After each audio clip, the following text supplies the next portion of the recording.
Hello, everybody. Good afternoon, good evening, and welcome to the United Stand. We're back. It's been a while. It's not been a while since I've been live, but it's been a while since we've watched Manchester United play. Don't think what game it was. You'll depress yourself. But it is Manchester United hosting Leicester in a must-win Premier League game, which, if I'm absolutely honest, I don't know what to think about. I really don't. I mean, look, Liverpool and City come straight back into this international break. They're winning. They're going for a title.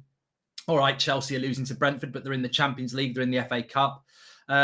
Even West Ham are in the Europa League. Man United, we've got nothing to play for apart from this embarrassing cling-on hope that we can get fourth place. And to do that, we must win today. I suppose for a bit of positivity, there has to be a reaction. There has to be a reaction from these players today. They can't just roll up and do what they've normally done. But having said that, no Cavani and no Ronaldo. There has been rumours that it's COVID. Whether it's COVID or not, it's illness. And obviously Manchester United don't have a game until next Saturday when we play Everton on Saturday lunchtime. So it's not like he's got an injury and we're keeping him out for the Champions League. No Ronaldo is obviously very disappointing. So, I mean, my initial reaction to that is that should I go to the pub or watch at home, Mark, says Tom. A drink's always a good bit of advice from me when watching United, but whichever habitat you want to go to, that's fine. I'm not saying the pub's your home, but yeah. So I think with Ronaldo, no Cavani, no Ronaldo, my initial thoughts are we will struggle, but we'll probably not struggle. We'll probably win 3 or 4-0 because with Leicester, we owe them a beating. And is this the day where the Maguires, the Mctominays and the Rashfords produce a good performance and everyone goes, this is our future because they put one good game in? I wouldn't be surprised if we get that today. I wouldn't be surprised if after the game, people are, Maguire's my captain, Maguire's McTominay's my midfielder and Rashford's our future. I wouldn't be surprised if that happens because I think it's been that sort of a season. You just can't predict what will happen with Manchester United. Noble, thank you very much for the super chat there, but no Ronaldo. Ronaldo does not play. He wasn't part of the, he wasn't at the hotel last night. That isn't normally an indication that he's not playing because that's happened with players before. But it has come out this afternoon that he has an illness. David Ornstein has said that. Somebody told me this afternoon that it was actually COVID, but I don't know whether that's true or not. And it doesn't really matter, does it? Because COVID these days, he'd be back training next week anyway. Obviously, as long as it's not bad. What do you think of Man United's chances of top 4, says Nazim? Well, we play first. West Ham and Spurs play tomorrow and Arsenal play on Monday. So the first job for us is to win. We must go and win the game. That's what we have to do today. And then we've got to go and win next week against Everton and then Norwich. And then we play those difficult games. Just in case you want to know what's going on with our next manager, our Ajax are winning 2-1 away at the moment. They are currently at half-time. They went 1-0 down again, but you know, as Ten Hag does, he's got that bounce back ability. And they actually scored 2 goals just before half time with Tadic and Klaassen, 60% possession as you would expect, and Ajax winning at the moment. And there's Old Trafford. It has been sunny today. It has been sunny in the UK. It was even sunny where I live, but it has gone a little bit cloudy and cold. It is cold. That's just outside Gary Neville's hotel there on the left. And then that big thing that looks like a football stadium is a football stadium. It's Old Trafford. It's not the shopping centre or anything like that. That is Old Trafford. So there we go.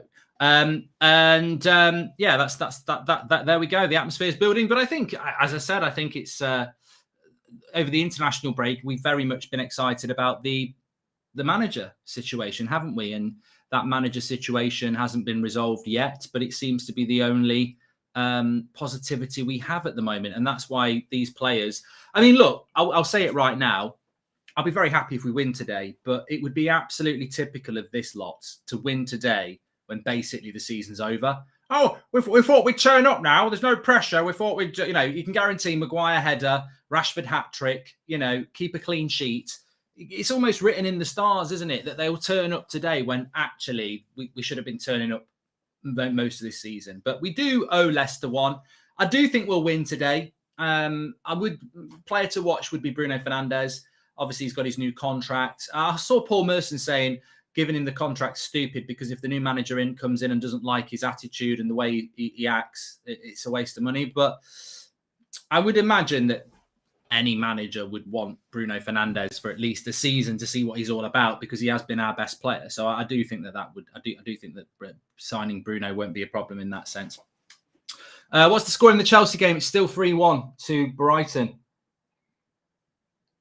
Very, very big result. That is, I mean, look, is it a big result in relation to the Premier League table? I don't think Manchester United are thinking about Chelsea. Maybe Arsenal are thinking about Chelsea. I don't think we're thinking about Chelsea. Let me just have a look at the league. Chelsea got 59 points. We've got 50. I mean, we have got them to play. And if they lose today and we win, then we'd be 6 points behind them. But I think they might have a game in. I mean, look, at the end of the day, I ain't thinking about Chelsea. They're losing to Brentford, sorry, not Brighton, 3-1. So, yes. We're just waiting for this team to come out. How we're going to play in relation to no Ronaldo, maybe we'll go with Bruno as a false nine and put Pogba in behind him. Obviously, you'd think we might go with an Alanga in there and play Rashford, Alanga and Sancho. But we will see. A lot of people talking about Harry Maguire in the backing. Man United fans will clap and applaud Harry Maguire tonight. And I completely agree and understand why that is. But remember, they're clapping and applauding him because England fans booed him and he's let us down this season. He's not let England down. It's Man United Harry Maguire's let down. And yet again, it will be the United fans who are applauding him to make him feel good because England fans booed him, when actually he's not let England down. He's let Man United fans down this season with his poor form. So hopefully he will put in a good performance. Team has come out for Manchester United and no starting place for Marcus Rashford. I believe this is the team. David De Gea, Diego Dalot, Harry Maguire, Rafael Varane, Luke Shaw, Fred and McTominay, Pogba, Bruno, Sancho, Alanga. So the false nine I predicted, but no place for Rashford, who is on the bench, which is quite interesting. Rashford dropped as well, so Rashford on the bench as well. Ronaldo misses out. Ronaldo ill as well. So let's just get that out there. So yeah, I felt that he might go with this team, but I did think Alanga might be the player on the bench. I'm very interested to see what the Leicester team is, because I think we might be underestimating Leicester a tad. But Rashford on the bench, Pogba and Bruno starting. Cristiano Ronaldo has illness, so he is out of the team for that reason. Obviously, Harry Maguire was always going to start this game. You know, we've got to give him a bit of a, you know, boost, haven't we? Yeah. I'd have dropped him, but maybe I'm a bit too harsh. But I'd have dropped him because I think we're out of the Champions League because of him. But obviously, he was booed in the week, so we've got to give him a little bit of a morale boost. So we're picking players on sympathy now. But to be fair, I don't think we're picking players on sympathy. Rangnick has always gone for Maguire over Lindelof or Bay or anybody else, hasn't he? I heard some of Rangnick's comments last night about Fred and Maguire and McTominay having the right attitude. I don't care whether they've got the right attitude or not. I care about whether they're good enough for United. And I think the jury is still very much out on that. Why Maguire, though? Ralf thought Ralf was better than this as Jayling's fan. I mean, there are people, I've got to be honest, I was quite surprised last night on social media. I put a tweet out about Rangnick, which is sort of praising Rangnick, which is what I've done pretty much since he came in. I do feel that there's a bit of a turn, a tide of turn, starting with Rangnick, where people are starting to just call him out as a bit of a Glazer puppet. Now, I haven't really thought about it in any depth, and I certainly haven't got time to think about it when we've got a game to play. But I have started to notice that. No, Vardy was never going to play for Leicester today because he's got he's been out with a knee injury. So and Diddy's out for the rest of the season as well. So I think it really depends how adventurous and how good Leicester decide to be today in relation to how difficult it will be for us, because I don't think that team for United's terrible, but it depends what Leicester do. I mean, they've got Schmeichel, Justin, Evans, Fofana, Castagne. I mean, great to see Fofana back. I don't know how long he has been back, but he was brilliant up until that horror tackle in pre-season for them. Tielemans and Mendy will be mobile. Maddison, Dewsbury Hall and Barnes, and then Iheanacho. I mean, I think it still falls into Man United's favour. I don't rate Iheanacho much at all. It's interesting that Daka's on the bench. Ricardo Pereira is on the bench.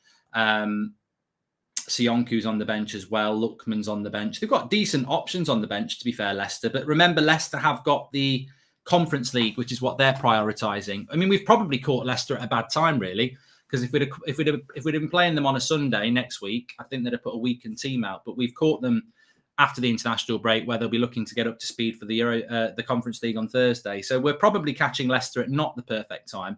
United's bench is Lindelof, Jones, Mata, Rashford, Lingard, Henderson, Telles, Wan-Bissaka and Matic. I mean, there's not a lot on that bench, is there, that really makes you think they're going to come on and change the game. I mean, we've got 1, 2, 3, 4, 5, 6 defensive players, and we've got 3 attacking players who are Mata, Rashford and Lingard. So yeah, we're short of options on the bench, and we're going to need these players who are starting the game to come out and deliver. I think it speaks volumes that Rashford's on the bench, considering who's missing. I'm thinking this could be a 4-2-2-2, says Joshua Bowwater. I mean, I'm very surprised that, and we will be talking about the latest about Ten Hag in a moment, but I'm very surprised that Marcus Rashford is on the bench. I don't disagree with it, but I thought he would start. Interesting that Telles lost his place. Bit harsh if you ask me, but at least Delo is starting. Yeah, I actually thought Telles would start, mate. I thought Telles would start, and I feel that Shaw is his favourite option, but I suppose it's player power, isn't it? Maguire probably prefers playing with Shaw. Hi, Mark. Looking forward to this game. I hope we just get the win. I think we're outside favourites for top 4, says Vignesh. I mean, I don't know whether anybody can remember, but what was Telles's match rating against Atletico Madrid? Because I don't remember him having a great game, but I don't think he was terrible. But yeah, Luke Shaw, I'm not surprised he's come back into it, really. What do we need from this game today? I mean, it sounds a bit of a cliche, but we need big games from the spine. We need big games from. I mean, I don't actually think that's how we'll line up on the screen there. I know a lot of people think that's how we'll do it. I personally think Bruno will play. We've got 2 number 39s for. Elanga's got the wrong number on, hasn't he? So yeah, I thought Mctominay was playing as a number 9. So I personally think Bruno will play through the middle, where in the striker position. I think Sancho will play off the left. I think Elanga will play off the right. And I think Pogba will play in behind Bruno, and we'll play with a false 9. Is what I think. That was my predicted lineup this morning anyway. So yeah, we'll show you a bit about the view at Old Trafford in a bit, Lamir, but people like the view of me a bit more, I'm sure. Would you have started Matic over Mctominay, says Brian? Yeah, I would have done, but I think Mctominay, Fred, Maguire, Bruno need to have a big game today. We've got Varane in, that's always a positive. We've won the league, we've won the European Cup and the FA Cup. We're back. We must have stolen them. Hey, go on. Yes, champion. We're there. Why have they got those out to take pictures with United fans? I mean, it's sad, isn't it? We're getting out trophies that we've not won in 10 years or more. But History Channel FC, innit? Leicester also have Fofana and Evans back too, says Salah Ahmed. And I've never felt this uninterested in United, says DK. At least the banter from friends stopped. We are the new Arsenal now, not even getting bantered, but I hope we win. No, I think if we do win, we've got a chance of top 4. If we lose, I think, I personally think it's over anyway, but we have got a chance. I'm not going to say it's over, and we do need to win today. Why isn't Telles playing? I don't understand what he's done, says Charlie. I think he just prefers Luke Shaw. I think if you're not happy that Luke Shaw is starting over Telles, it's the same as why Maguire starts over Lindelof. He clearly prefers Maguire and Shaw over Telles and Lindelof, doesn't he? I personally think that's wrong, but he has been. It doesn't surprise me. It really doesn't. Thanks for all the super chats that are coming in, by the way. You can do that through the $sign and we will read those out. And thanks everyone who's become a member. You can do that by clicking the join button. Please do subscribe to the channel. Top right-hand corner, look, we're getting close to 300,000. So please subscribe. Bottom right-hand corner, United Stand. We're live every night at 8 o'clock, and we will be live at 8 o'clock tonight because the fan forum will be starting at 8 o'clock. So we're live every night at 8 o'clock, every morning at 10 o'clock, and obviously everything in between with breaking news, match reactions, previews, match watch-alongs, etc. Hope Maguire doesn't help Leicester again, says Adam Raid. Look, if Harry Maguire cannot put in a good performance for Manchester United today, we should sell him at 7 o'clock tonight. Chelsea getting stuffed marks, says Josh. Yep, they are. Because he's been booed by England fans. He's had a lot of focus on him. He's the captain of Manchester United. And the last time he played against Leicester, he was probably the worst performance he's ever put in. There is enough reason for him over the last 2 days to have a long, big look in the mirror. Don't talk about the size of the mirror. I'm saying a long look in the mirror and say, this is my fault. And that's all he needs to do since Wednesday night. This is my fault. I'm in this position getting criticised because I've been crap this season. And if he's done that and he's looked in the mirror and ignored all the hangers on saying, you're great, Harry, it's not your fault, it's these idiots on social media. If he's looked in the mirror and he's gone, I'm responsible, I must do better, then I expect a big performance from him today, because he's not playing bloody, it's not. I'd be worried if he was at Anfield. I'd be worried if this was at the Etihad. It's at Old Trafford against a very inconsistent Leicester side, who, to be honest, have got their focus on other things. So, I expect him to put in a good performance today. Hannibal will play well in the World Cup before playing a game for us. What do our youngsters need to do to break through, says Aidan Taylor. Not even on the bench today, Aidan, as well, which is interesting.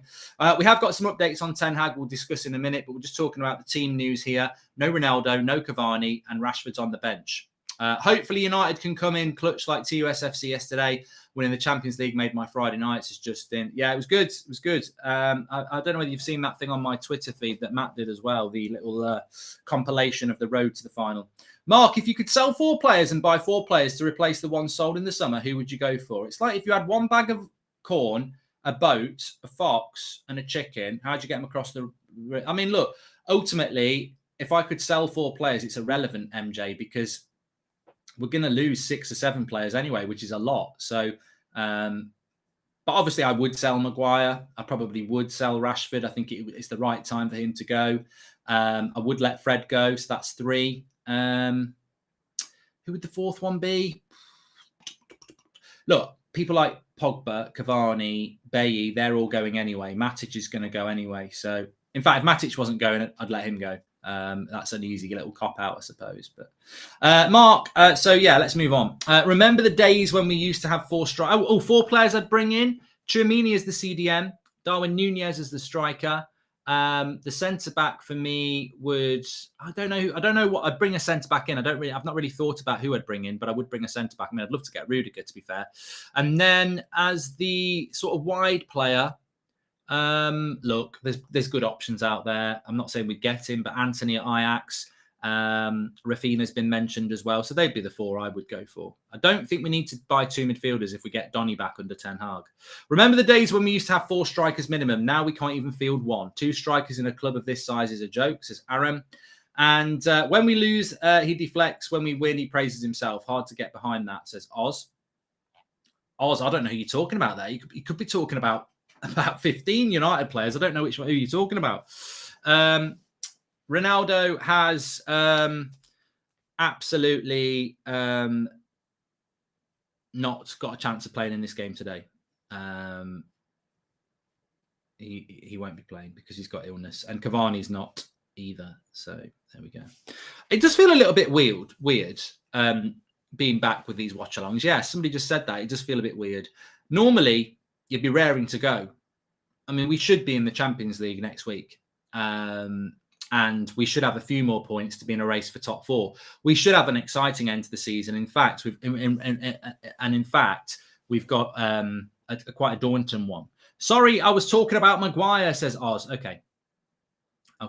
Ajax are winning 2-1 at the moment. Yes, they're at half-time. They're winning 2-1 away from home. Hopefully they will win as well. And do you think Arsenal can get 3rd?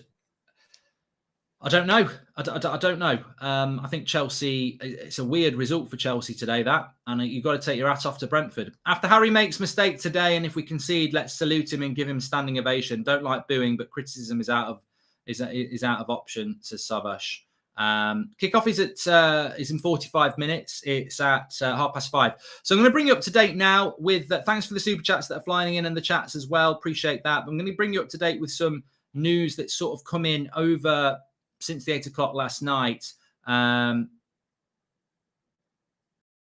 the interesting thing for me is that we've got it. Mike Verwell. Remember, this is a name that we've mentioned quite a few times.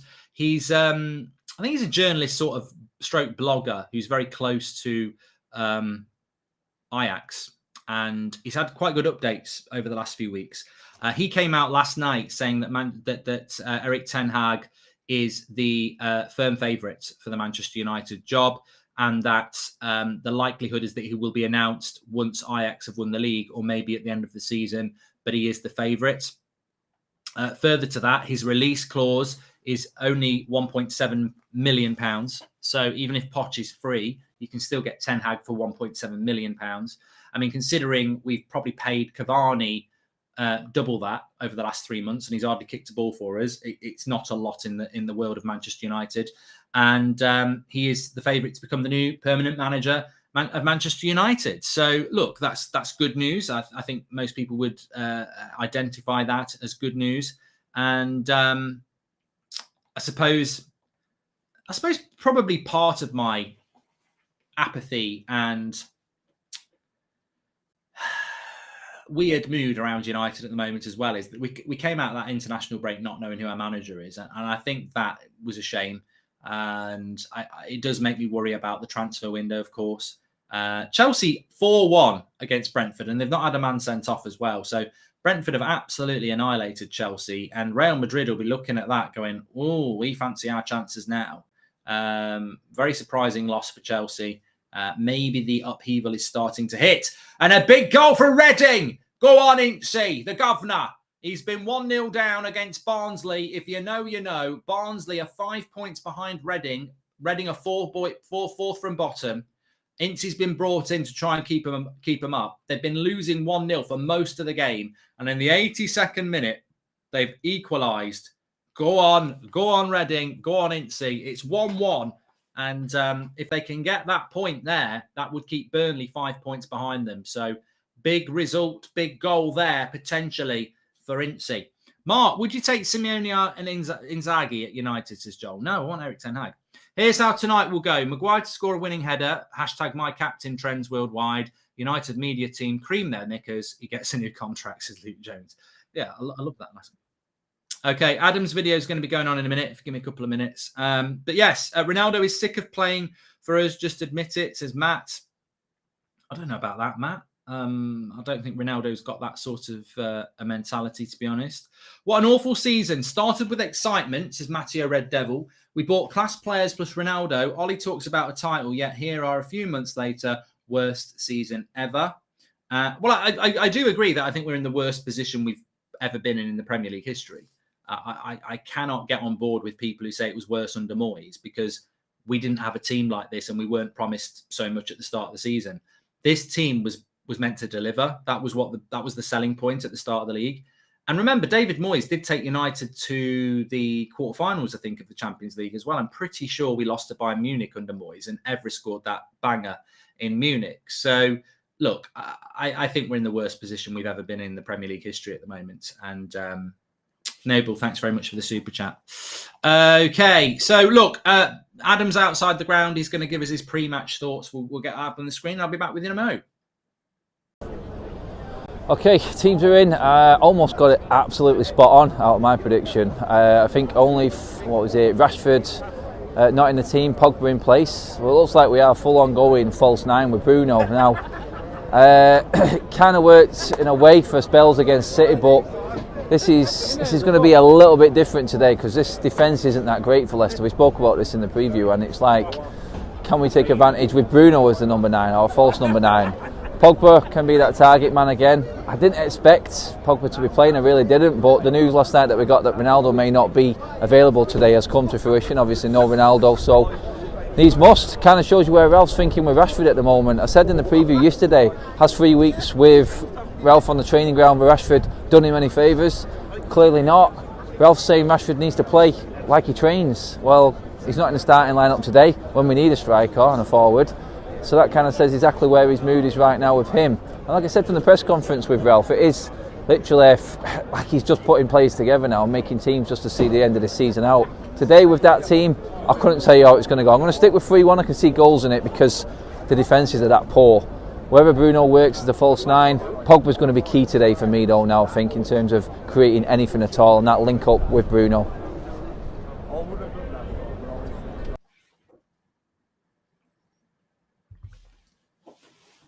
Just having a swig of tea. Anyway, so that's cold. It was because it's cold. I've left it too long. So, yeah, we've got some comments coming in from Ralf Rangnick. Please do subscribe to the channel, by the way. We're trying to get up to 1.3 million today. So subscribe, bottom right-hand corner, and get involved with the channel. Big game for Manchester United. I mean, even winning won't make us favourites for top four. We just have to win. Simple as that. So Ralf Rangnick's been speaking ahead of the game. This is what he had to say. Ronaldo, didn't feel well enough to train yesterday. We then decided to send our doc to his home this morning just to check if he felt any better, which he didn't, unfortunately, and that's why he's not in the starting 11 as he was supposed to be. He also says, I think we have a good first 11 on the pitch with our back line, our midfield players and the players up front. We still have Jesse Lingard, Juan Mata and Marcus Rashford on the bench. I mean, bloody hell, if he really has been brought down to our level, Rangnick, hasn't he? If he's talking about Mata, Rashford and Lingard like it's hardly Messi, Mbappe and Neymar on the bench, is it? He says, we have prepared well for the game today, so hopefully we can show our best face today. Just sounds like an Ollie quote, that, doesn't it? And he said, they are a team that always try to play a technical team for us, Leicester. It's important, again, to find the best possible balance, defensively being as compact as we can be, and at the same time creating our own moments. It's hard to predict this game. It really is. I mean, I think most of us have blanked that Atletico Madrid game, even though it was our last game and it was 2.5 weeks ago now. It's been a big break, hasn't it? A very big break. And I think when you go back to that game, it was our last 2 games have been at Old Trafford. So this is our 3rd game at Old Trafford in a row. And the Spurs game was an interesting game. And that was the day that Ronaldo hit that hat-trick, of course. And then we went into the Atletico Madrid game with, 1-1. Positivity, and they beat us quite comfortably. We couldn't break them down. So it'd be interesting to see how Brendan Rodgers approaches this game, because I don't think Brendan Rodgers has got any chance of getting the United job anymore. I think back in November he was a manager I would have took instead of Ollie, definitely. But imagine if he could come to Old Trafford and play us off the park again and win the game. That cannot happen. We cannot have that as the headlines tonight. So look, let's just see. I think United have got to go out there and perform.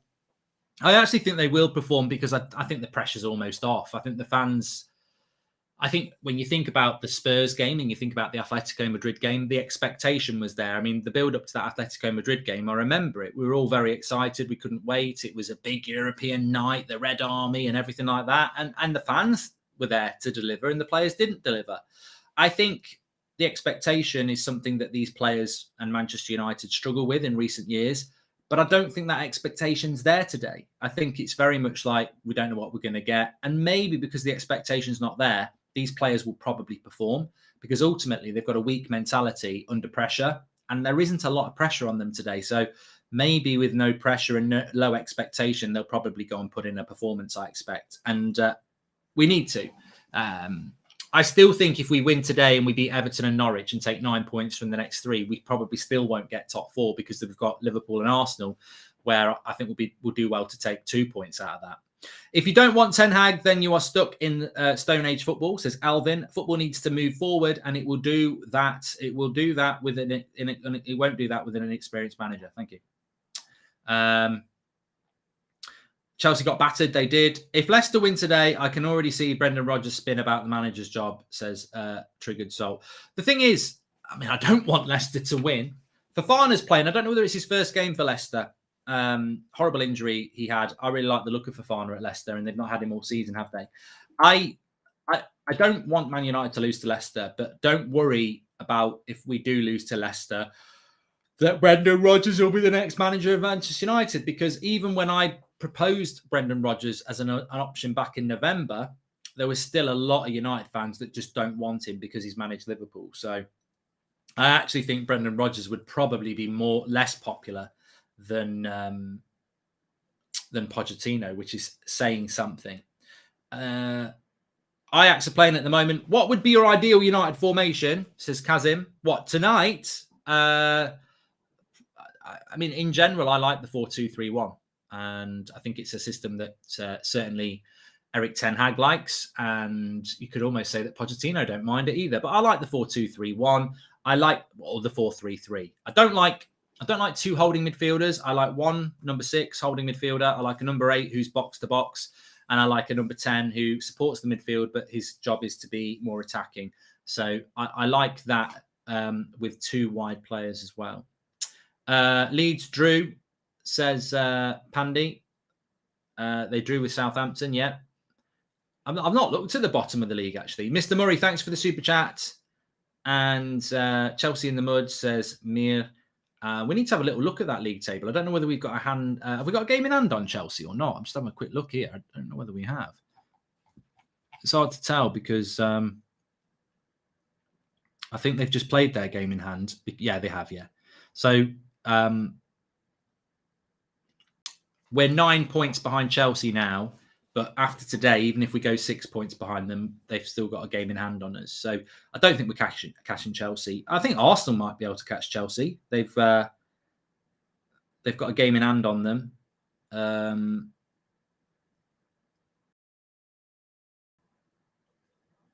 Yeah, so they could catch them, Chelsea, and they play each other as well, Chelsea and Arsenal. That's not too far off, actually. You never know. People who keep saying Ten Hag is old, they do realise Ten Hag is 52 and Poch is 50. To be honest, young people have no concept of age because they've not lived it. So a lot of young people think if you're over 40, you're basically going to die next week. So I wouldn't worry about people who think 52 is old. Most managers of their own free will can manage until they're 70 at the highest level. So he's got 18 years at least where he can manage at the highest level. And to be honest with you, I'd be happy with 10. If he's at United for 10 years, he's doing something right. I think Dewberry Hall is great. Love from Houston, says Beryl Carpenter. And Ralph's 63, I think, actually, Ashley, as well. And what do we think of Chelsea? I mean, I think if you think we're catching Chelsea, you're a prat. That's what I think. I think you are a delusional Saturday night prat if you think we're catching Chelsea, because we ain't catching Chelsea. We're not good enough to catch Chelsea. Like, where have you been all season? So anybody who's getting excited about us catching Chelsea, we're 9 points behind them.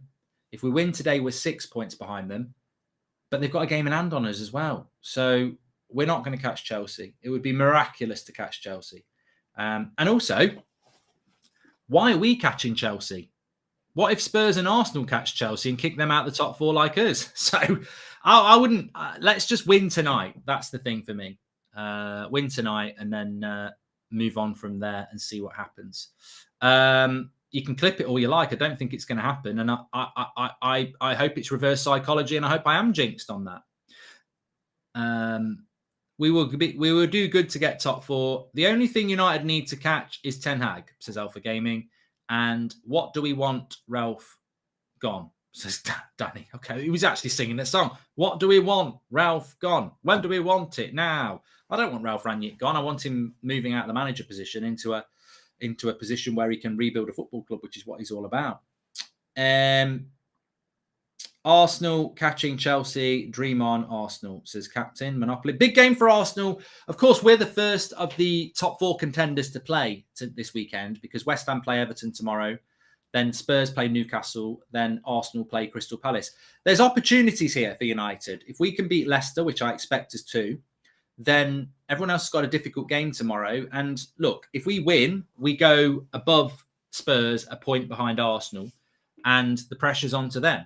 So we have an opportunity there to put a bit of pressure on, which is what you have to do. But people keep using his age as a pro for Poch, but Poch is literally only 2 years younger than Ten Hag, so quite irrelevant as an argument. Every argument for Pochettino I've seen, Jameson, is irrelevant. I've not really seen a good one. He's Premier League proven. He got sacked in the Premier League. He's got a terrible record against the top 6. He's used to managing superstars. He got knocked out before the quarterfinals, and he can't win away from home against the top 10 in France, apart from Lille. I don't know what we're meant to think about. It was good 6 years ago. Yeah. So was my loaf of bread, but it's dead now. We just got battered by Brentford. Oof, what a brutal game, says GAN. I know. Chelsea will be feeling a bit sore tonight. They will be feeling a bit sore. They've got some big games to come, but they will be feeling a bit sore about that, definitely. Can't wait for United to come to Melbourne. Feel like my school is going, and it will be my first in-person. United should be good, even if it's subs, says Joshua. Yeah, United going on tour this summer, Australia and Bangkok. That'll be interesting for those people who decide to travel. And, oh my God, we still get people in the chat. Bye-bye. Ralph knows Rashford doesn't have the IQ to be a competent striker. Well, yeah, that's a great point to discuss very quickly. The team, as we know, is De Gea, Dalot, Varane, Maguire, Shaw, McTominay, Fred, Pogba, Sancho, Bruno, Elanga. No Ronaldo, no Cavani. Before the international break, we had Ralf Rangnick talking about Marcus Rashford, saying he's got all the attributes to be a top striker, but he won't pick him today when we haven't got a striker. And I think that speaks volumes. Marcus Rashford's got all the attributes to be a top striker, according to Ralf Rangnick, and he doesn't pick him as a striker when we haven't got a striker. So I'm quite intrigued by that. And it does show you, I don't think anybody feels any surprise or ill will towards Marcus Rashford. Why would they? But it's almost expected now. He's on the bench and people are like, all right, well, you can't really complain about that, can you? And I think that's how I feel. I thought he would start, but with him on the bench, I'm not like, oh, that's ridiculous. His form this season doesn't justify a start. So, look, I'm sure he'll come on at some point. Maybe Rangnick feels that he's better off coming off from the bench. That he's not going to start the game today, and Anthony Elanga does. And Anthony Elanga has been one of the big success stories of Ralf Rangnick's short-term tenure at Manchester United, hasn't he? I am going to Norwich game. So excited. Hope they win. I'm from Sweden, says Farida. Hi, Mark. How confident are you with us securing a Europa League position? Well, we should do that, Oliver. Don't make me feel worried about that. I suppose Wolves are a point behind us in 7th, and West Ham are 2 points behind us. We have got games in hand on them. If we finish below 6th, you've got to look at Rangnick then. I'm sorry. Whether the players are playing for him or not, the players are always going to get full blame, but you can't finish below 6. You can't do that.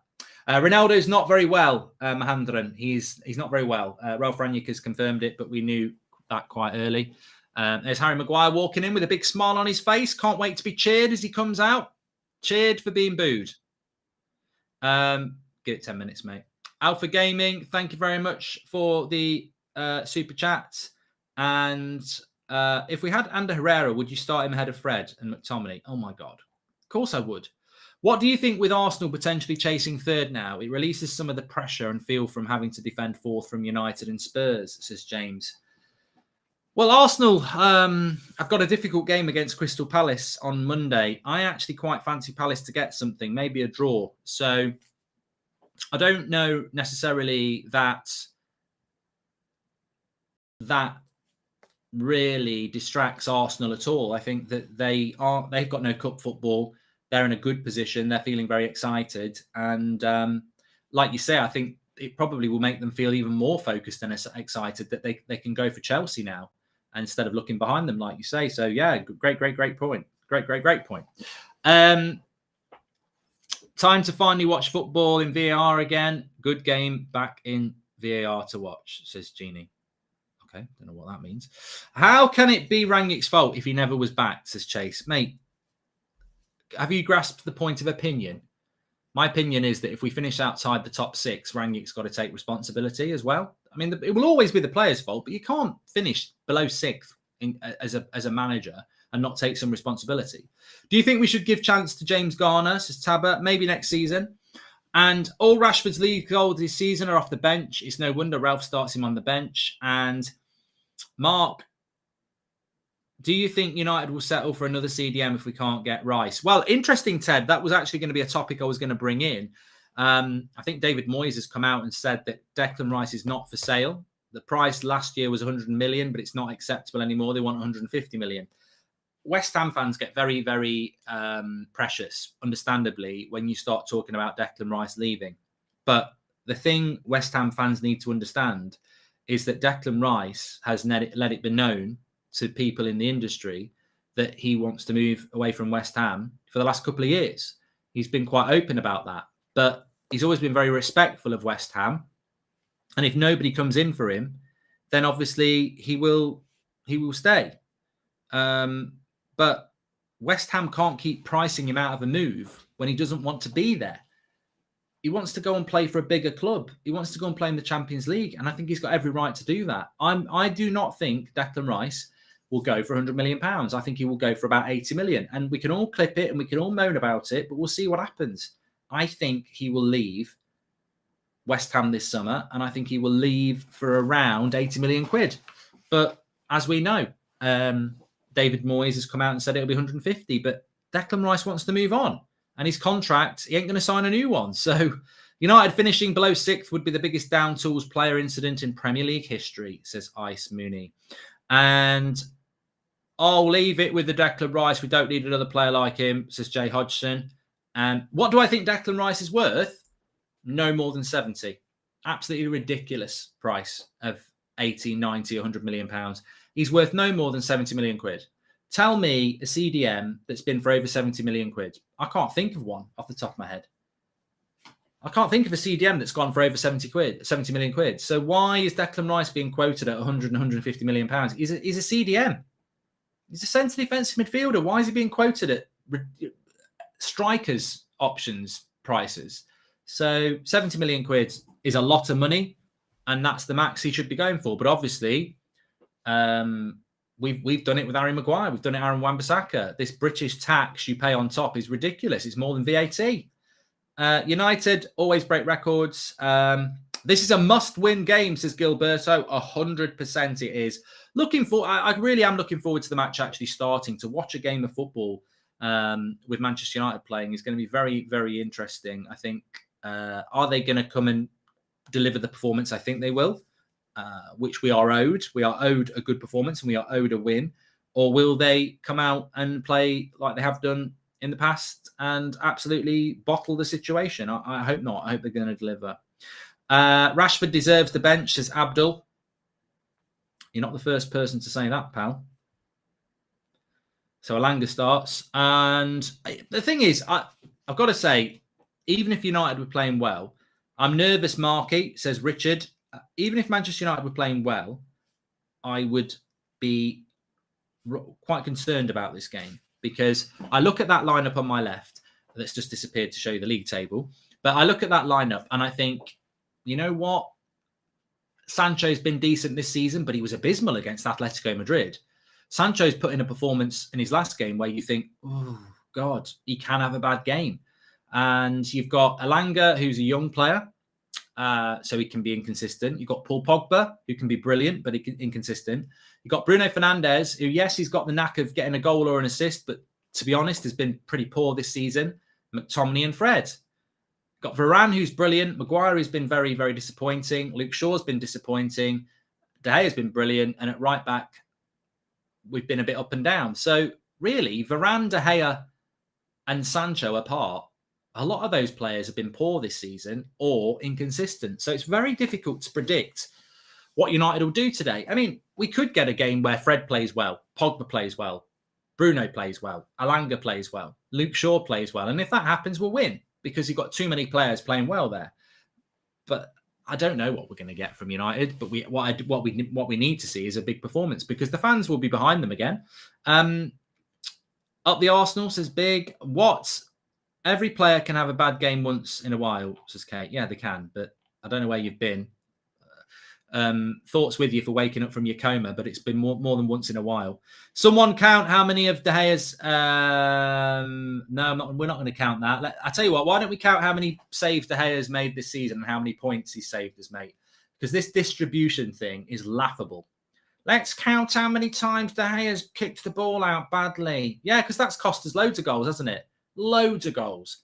He's actually saved us about 12 points this season. So take 12 points off that league table and see where United would be, because that's factual. That's absolutely factual. We win together, we lose, we blame Maguire, says Alpha. Well, it's not always his fault. You can't get rid of Maguire, sadly. His dad and Glazers are friends, says HSB. I doubt the Glazers are friends with Harry Maguire's dad. I mean, I might be wrong, but I doubt that. You can't get rid of Harry Maguire because we paid £80 million for him, and he therefore becomes unsellable. United have this amazing ability to pay people stupid wages, which means they're unsellable. We've been doing it for ages. Rojo, we were stuck with him for years. We get stuck with players because we put them on wages that no one else will ever pay. Man United, I was thinking about this the other day. Manchester United have a huge problem because if a player does well, it's fine. But if a player does badly, we're in trouble because we pay stupid money. So if a player plays well, they're well rewarded. But if they play badly, everyone knows they're bad and no one will buy them. If you become a bad player at Man United, everyone knows about it. Of course they do. Of course they do. But you can't sell them then. How would you... Luke Shaw's on about 150 grand, 200 grand a week. If he starts playing bad, who's going to pay him 150, 200 grand a week? No one. Harry Maguire, no one's going to pay him 200 grand a week. We get stuck with these players that we can't sell when they perform bad. And we need to find a way out of that cycle because this has been happening for the last 7 or 8 years where we get lumbered with deadwood players that no one will buy off us because we've paid stupid money. Maguire should be officially declared an endangered species. How does he get picked even though he's been trash, says Naveen. And also, what would you think would be different if we'd gone for CDM instead of Sancho? Why club blamed Ronaldo for not getting CDM and now prioritised striker, says Sarvish. Look, I think Sancho has been a really good player for us since Christmas, and I think most people would agree with me there. But I still would have bought him after I'd prioritised the CDM. The CDM was the priority position last year, and we didn't even get one. And every video I looked back on over the international break where we were doing the Sunday night show as a preview, or I was talking to the chat about it, there was some... I mean, Beth said we'd win the league. And I know that sounds ridiculous now, but Ollie was telling us we were going to be in a title race in April. So it was a bit ambitious, but it looks silly now, doesn't it? But every comment about where we were going to finish this season that was made back in August, there is a recurring theme. That midfield worries me. It all depends about that midfield because I don't think it's good enough. There's a big hole in that midfield. We've bought well, but that midfield worries me. And so it's come to pass. We've won hardly any midfield battles this season. And it's going to be very interesting against Leicester because Leicester absolutely annihilated our midfield at their place. Has Alenga ever played as a striker? Ridiculous, says Jim. I don't know whether he's playing as a striker today. Hi, Mark. This is the match that we say goodbye or hello to the Champions League. I'm not confident, but we'll go for a 2-1 win, says Mohammed. Also... Man United 4-2-3-1 with Bruno up front, according to Sky. Well, I predicted that last night, Megan. I said when there was this rumour that Ronaldo might not play, that I would have played Bruno as a false 9. So Bruno would be false 9, Pogba would play where Bruno is, and Alenga will go to the right. And I think that's what we will play. I think we'll play with a false 9 and try and get on the ball a bit. I'm thinking 5-2 to United, says David Angelo. I wouldn't be surprised if United did go and win 3 or 4-0 today. Slow Sports News, says Akami. By Bellingham, says Sonny. I don't know why people are talking about Bellingham. He's not leaving Dortmund this summer, so it's a complete waste of time. I hear Liverpool fans talking about it. Some United fans talking about it. He is not going to leave Dortmund this summer because they will not let him go. What's Fafana back for Leicester, says James Jackson. And Connor Head, thank you very much for being a member of the club. Right, let's see what Beth's got to say. She's going to be on the screen now. She's outside Old Trafford. Going. Hello everybody and welcome to the United Stand. It is Beth outside Old Trafford for Manchester United versus Leicester. The international break is over. We can get back to club football. While other teams are playing for serious titles and trophies this season, we're still playing for top 4. That is still on the cards, however in doubt we may be, and this game is really important to help us reach that as our end goal at the end of the season. And I think Manchester United have to beat Leicester here today. They just have to. I think Leicester have been so inconsistent this season. Yes, they absolutely battered us earlier on in the season, but it's different today. I feel like Manchester United They're going to have a lot more control at Old Trafford. We're at the home ground, and Leicester have been leaking goals left, right and centre recently. So I think it's really time, after this international break where you've seen Bruno sign his contract and get 2 goals for Portugal, taking him into the World Cup. I think it's time to see Manchester United perform today. And they've had a break. They've had the players that haven't gone on international duty, such as Sancho and Rashford. Rashford does start on the bench today, but I'm sure we're going to see him at some point. It's their time to kind of prove themselves and show that they can be part of this team and play good football. And I think the team just needs to be consistent today. Bruno false 9 is extremely interesting. I think we'll see him score after signing his contract. I'm excited to see him stay at Old Trafford till 2026, and yeah, I'm just excited to see Manchester United hopefully go out there. We've got to try and combat Leicester's press, and I'm excited to watch Tielemans as well, because he might be one that could be on his way to Old Trafford in the summer, possible Pogba replacement. So hopefully we win this game. I'm going with 2-1. Let me know in the comments what you guys are going for, and I'll see you after the game. And Gary Neville, sunshine, Gary Neville, I'm on Sky at the moment. Poch is the man for Man United. Me and Phil been talking about it. It's Poch. But I got a hotel crossroads as well. Poch for Man United. It's got to be Poch, not Ten Hag. He's not even got any hair. Don't know. Poch. I spent a week with him in Benidorm 6 years ago. A great guy. Sunshine, Gary Neville out for Slow Sports News. Chat down. I don't know what you're on about. Ten Hag news. We've spoken about Lille. I don't know what the news is with Ten Hag. I mean, he's managing Ajax at the moment. So I think he's walking around with a big banner saying, I'm the new Man United manager. But 78 minutes have gone. Ajax are winning 2-1 against Groningen in the Eredivisie. And that's what's happening there at the moment. They're winning 1-0.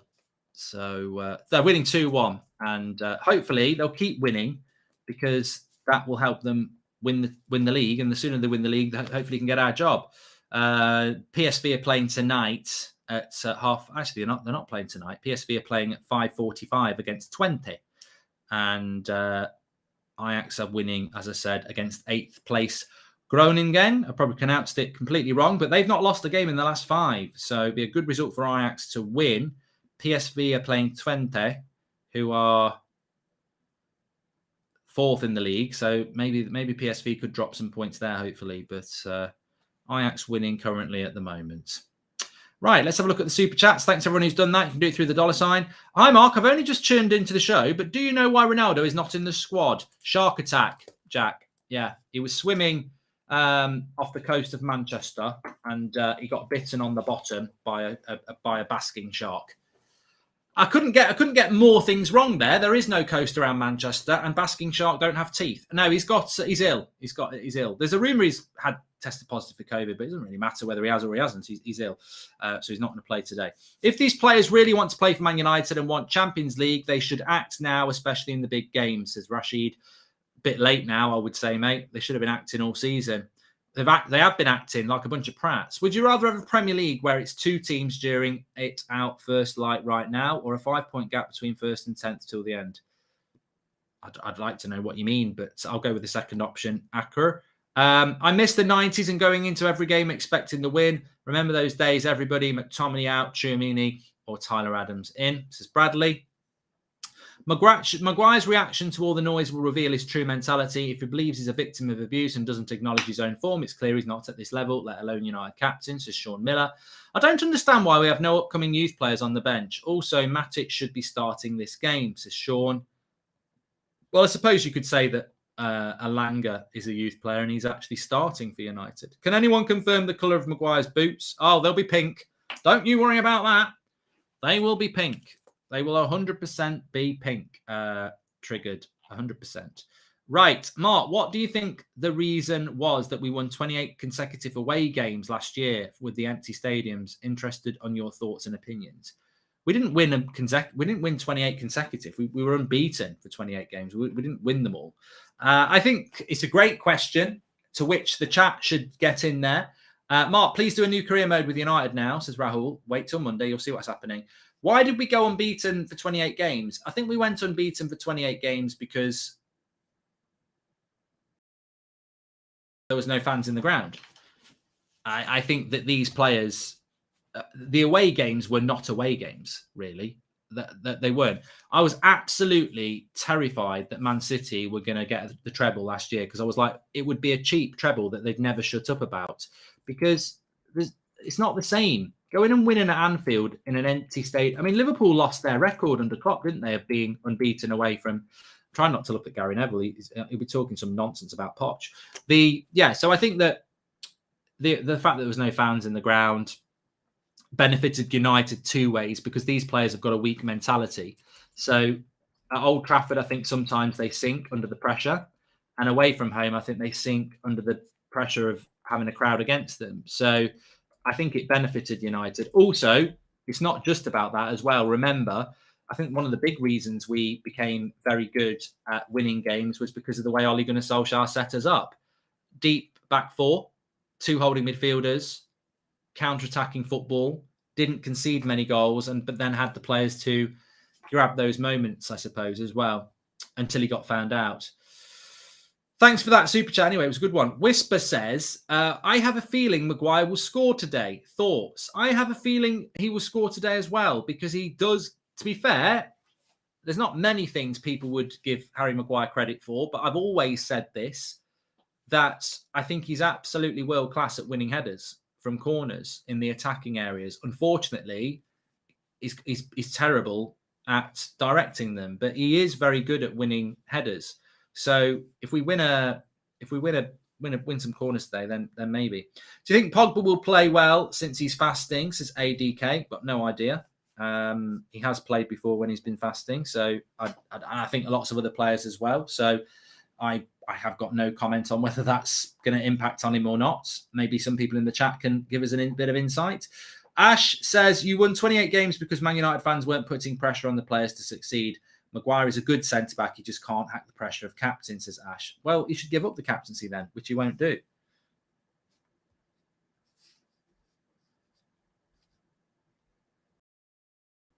He should ask for it to be taken off him.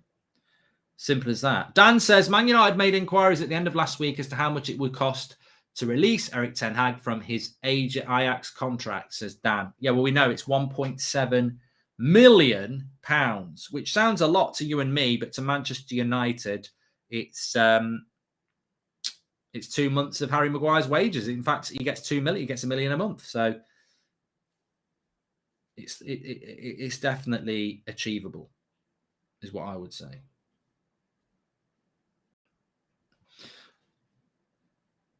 Please, Foxes, get the win, says Snake. You are a bloody snake. He's called FC Snake, and he says, please, Foxes, get the win. You're a snake you're not a snake in the grass. You're a snake in the chat with your pro Leicester crap. Boo! Boo! Oh, I can't do that. That's abuse now. I can't boo a snake in the chat. Can't boo them. I'm going to angrily applaud you for your comments. Everything's positive. Right. Can't be angry, yes. Can't be angry. So I must smile and say, I disagree with your chat whilst clapping you.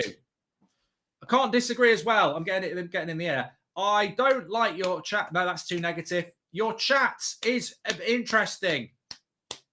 I don't know. Try your best today, Harry Maguire. Remember, it's the taking part that counts, says Joshua Powerwater. It's non-competitive sports day. If anyone watched my video from Friday, mark my words, I said, this nonsense about you can't boo players, it's the non-competitive sports day mentality. Basically, my middle daughter was at school sports day a few years ago, and they all got a first place sticker. I was like, what's going on? It says, and she said to me in the car home, because nobody wins, it's the taking part that counts. There is no winners. I was like, I had to stop the car. I was like, what? I said, you know, when you go for a job when you're 19, somebody will win the race and you will get a disappointment. Why are they setting you up for this? $1 million a month to be a pylon. That's ridiculous, says Brian. And there's a lot of snakes in the chat now. I have put in the poll. We've got a poll in the chat, and it's basically for the result. Who's going to win today? You can pick United win, draw, or Leicester. Get your poll votes in now, and I'll tell you what you're saying in a moment. We're 8 minutes away from the start of the match, and looking forward to that. Just got here, mate. How are you feeling about the game ahead? Hope all is well, Charlie Griffiths. I don't know how everybody else feels. Let us know. quite weird, to be honest. I think that I contrast it with the Atletico Madrid game in the build-up to that. It's a Champions League game. I know we're not going to win the Champions League, but I'm excited. We're now playing Leicester at home. Chances of getting top four are slim. And we're not in the Champions League and we can't win a trophy. So I just think it'd be typical of United to go and win today and win well, because the pressure's off and they're fighting for fifth, aren't they? So I don't know how I feel. I suppose I'm not as excited as I normally would, but I expect and demand that we win. I think it's very difficult. I think it's very difficult to know what to think at the moment. Terence says Maguire relegated 4 times. I suppose what I was trying to say in a bad way was that I think if they'd appointed the manager over the international break, today would have felt a lot better. There's still a lot of question marks and concern about this team and this club.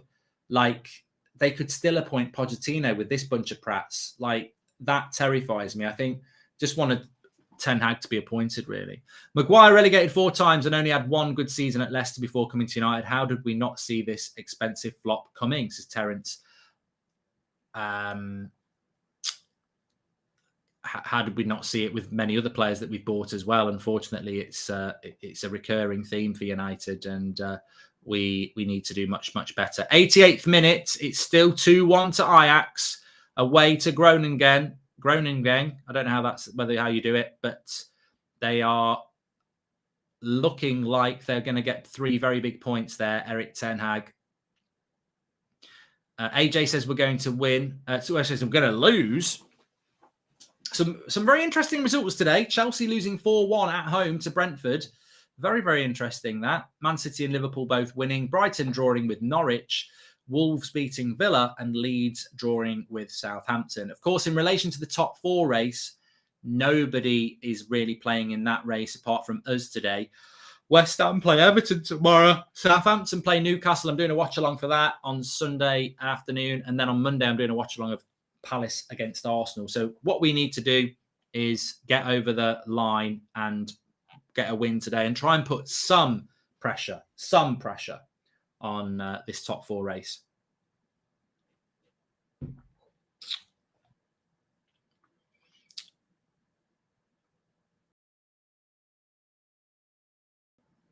And Incy got a draw with Reading. Really pleased for him. He'll be on the show this week, but he'll be over the moon with that. Reading, Paul Ince, who's on the channel, ex-United player. He's taken over Reading in the Championship to try and keep them up. They're 4th from bottom. They played 3rd from bottom away today, and they're 5 points ahead of Barnsley. Barnsley were winning all the way up until the 82nd minute when they equalised, so they'll stay 5 points ahead. I don't know what happened with Derby's result. Let's just have a look at this. I know Derby were at home, so they may well have got a win, Derby, but let's just have a quick look. Derby. Oi. I think they did win, didn't they? Did Derby win? Anyone know? I'm trying to see here.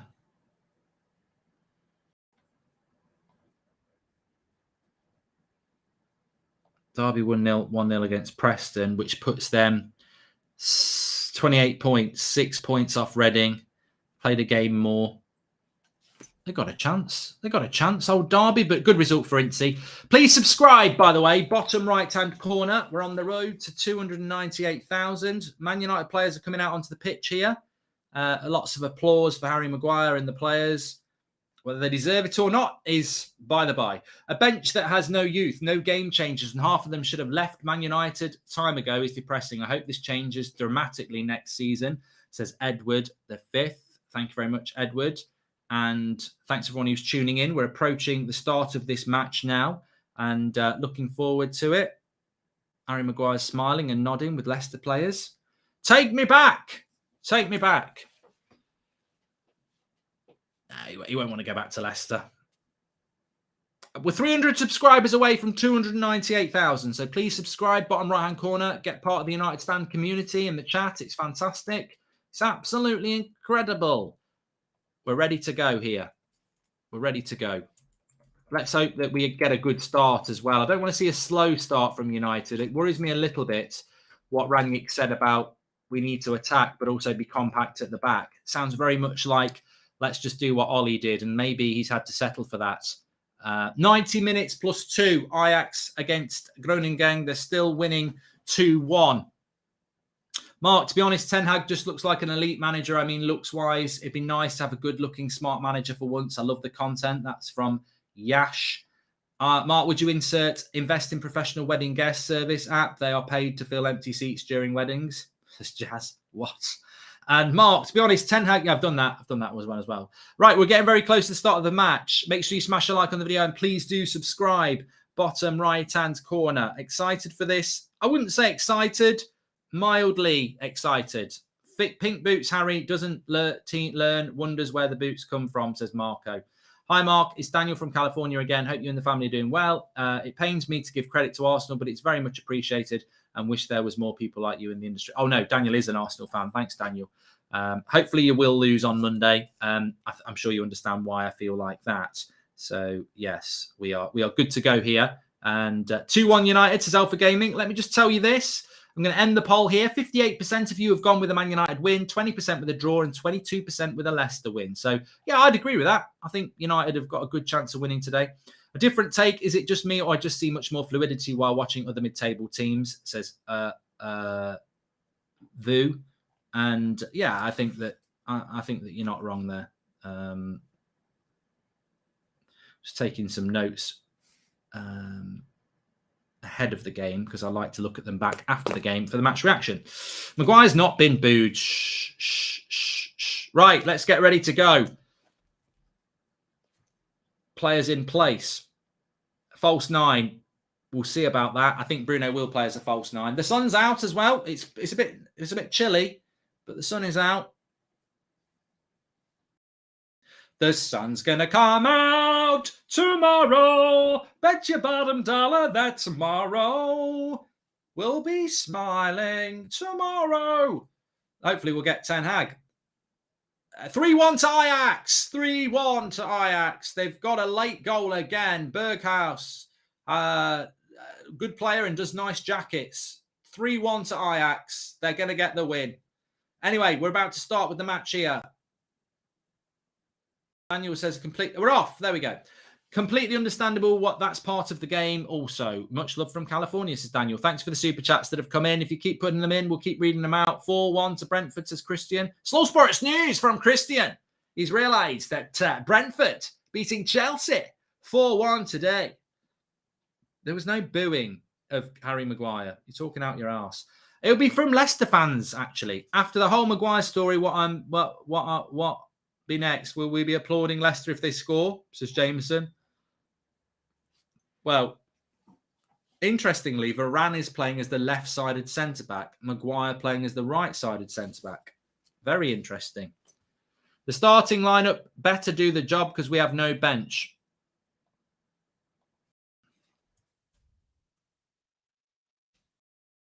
Maguire's been moved to accommodate. I mean, that's just accommodation, isn't it? We've moved him to right-sided left back, right-sided centre back.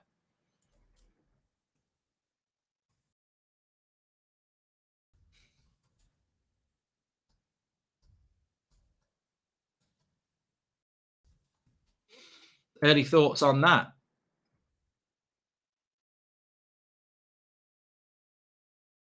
Into the United manager. The start, yeah, okay.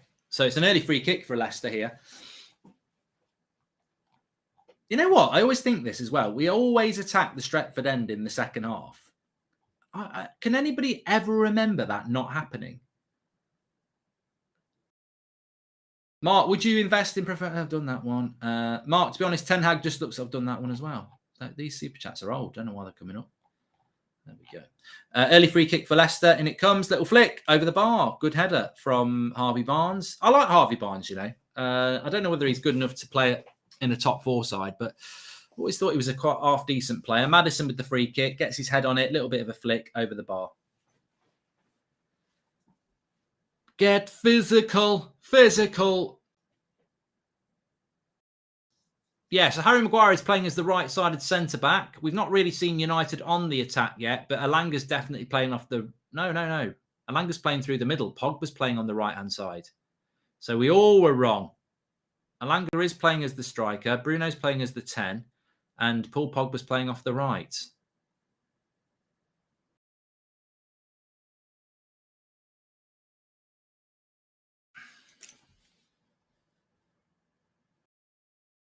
What? Oh, yeah.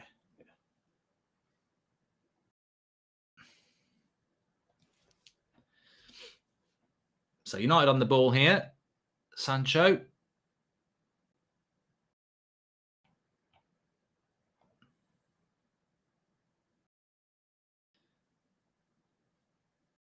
Pogba playing off the right. Bruno playing in as the 10. I imagine there'll be some interchangeability as well. Pogba losing the ball. Don't let Leicester get comfortable on the ball here today. Come on, bit of energy. NRG is what we need. Nice ball into Bruno. Flip it wide. The crowd aren't booing Maguire. It'll be Leicester fans booing Maguire, not Man United fans. Remember, Leicester fans are there.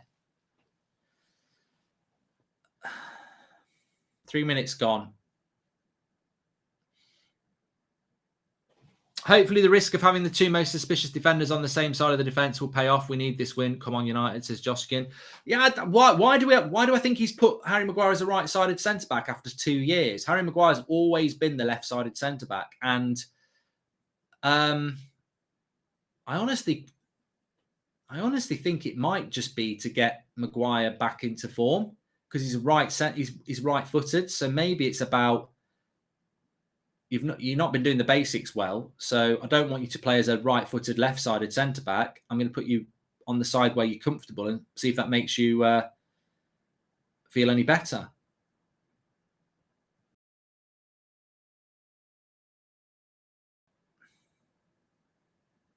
I don't believe that United fans are booing him as well. I don't think United fans don't boo anybody, really. So I don't think they would do that. Okay, here's Leicester having a lot of the ball to start off with. Nice little ball out wide.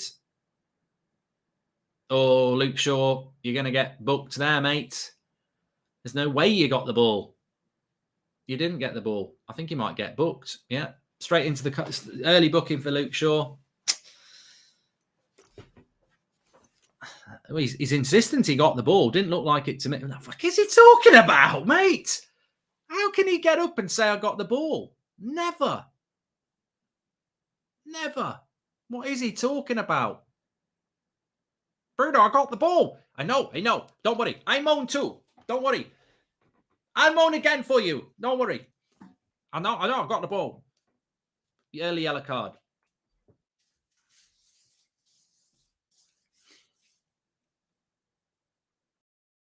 So careful. Mark up here because they've got a free kick. Cross comes in. Fred. Nice little ball out. Down the line. Oh, poor pass that. Don't want to get Leicester getting a bit of steam here. Ronaldo's ill, retro, so he can't play.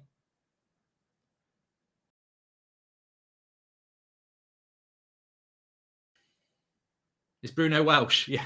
I can't do Portuguese, so it probably sounded Welsh. I can't do Welsh either. So maybe if I want to do Welsh, I'll just try and be Portuguese.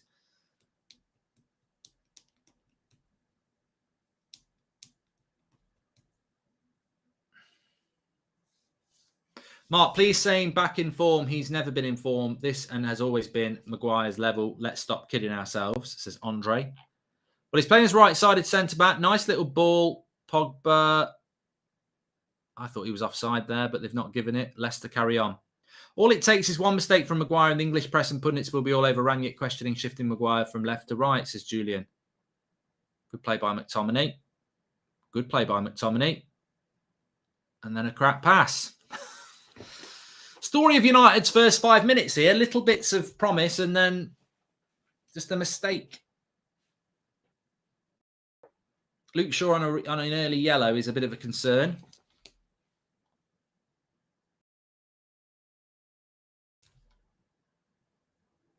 Nice ball. Maguire does well there. Good tackle.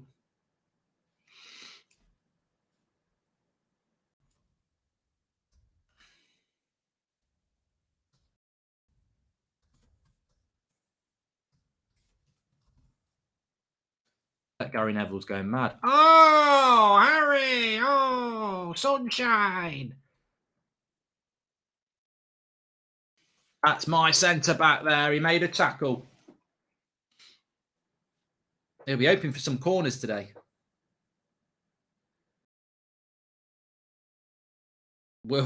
Maguire world-class era incoming.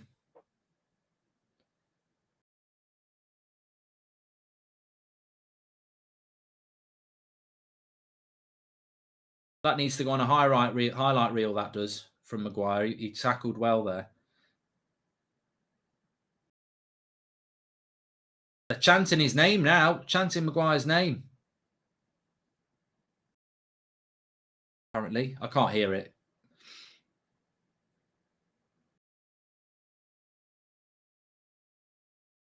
Leicester having a lot more of the ball than us, though, haven't they? Good interception there by Alanga. Come on, Pogba. Come on.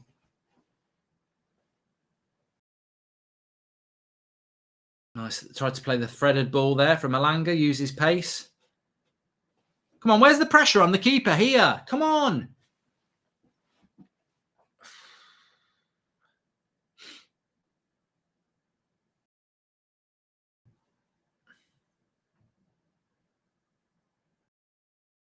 $10 minutes. No shots for either side. Hate to say, but we are so crap, says Jack. Tielemans is a good player, isn't he? I mean, that's not breaking news. Slow Sports News. Yuri Tielemans, a great player. I wouldn't say he's a great player, but Yuri Tielemans is a good player. And very much expected to be leaving Leicester this summer. I think if United were in the Champions League, we could probably get involved with it if we wanted to. But I don't feel that we will get involved in the race for Yuri Tielemans. But he's a good player. I mean, ideally, I'd love to see a Tchouameni and Tielemans midfield too, with Bruno ahead of it. That would be a very nice combination.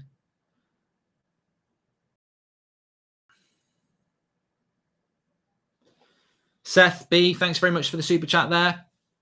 Make sure you subscribe, bottom right-hand corner. Oh, good ball there. Go on, Scott.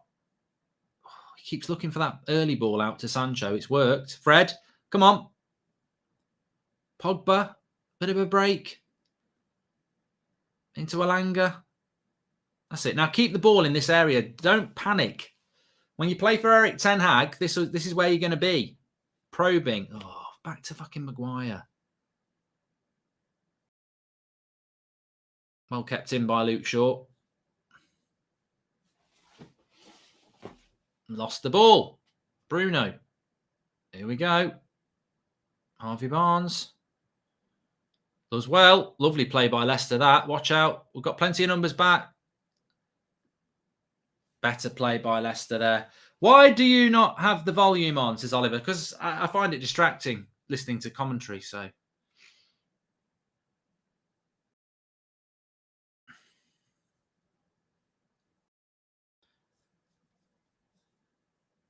It was Fred, not Bruno, who gave the ball away. Sorry, Bruno. I'm sure he can take a bit of criticism. He's on 250 grand a week now.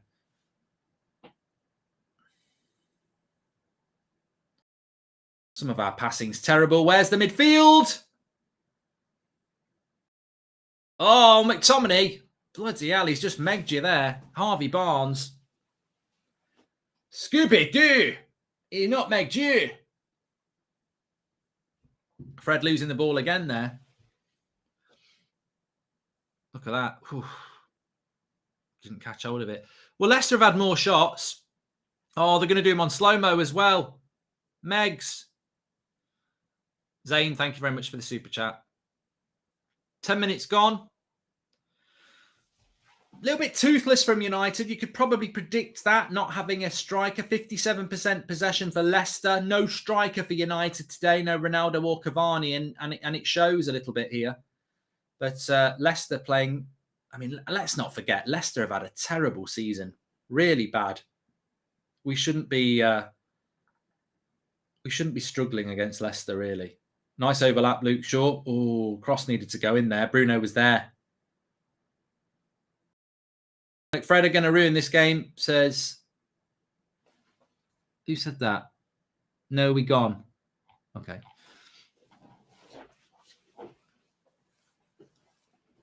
Well, did you see that from Rangnick's press conference last night, the embargoed set? It's a corner. Watch for Maguire. McFred making bundles of mistakes early on, says Mott and Zane. Thank you. I'll come back to Rangnick's comment in a minute because there's a corner here.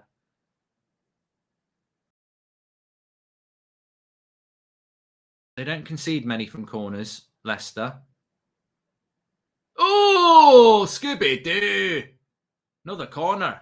Hi, Mark. Who would you take, Poch or Rodgers? Says Isaac. Oh, what a horrible question that is. Poch or Rodgers?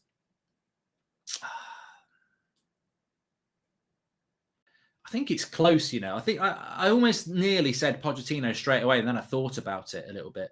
But did you hear what? Well, let me just see what happens with this corner. Rangnick basically said that United need more players who are hungry and talented. In so many words. And he's not wrong.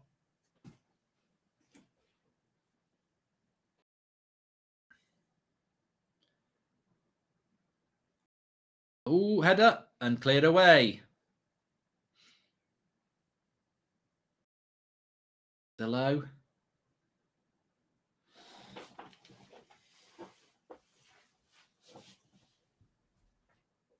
No, Leicester have conceded the most set-piece goals. The 20th, yeah.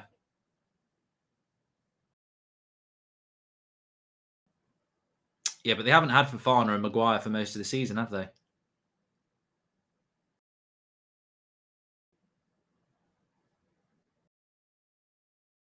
Yeah, sorry, I misread it. They've conceded the most. I mean, God, it's as if it killed someone's cat by the looks of it in the chat. People are going mad about it. But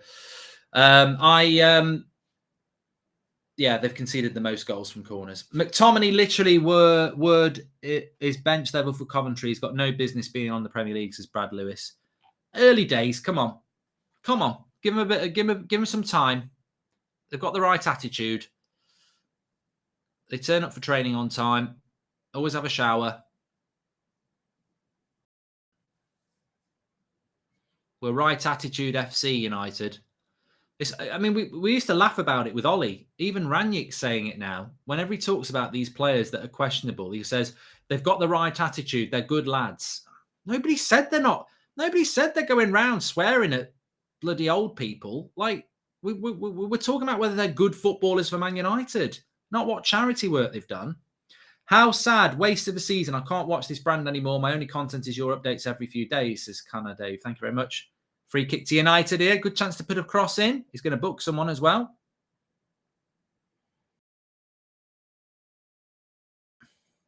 Mariners the ref.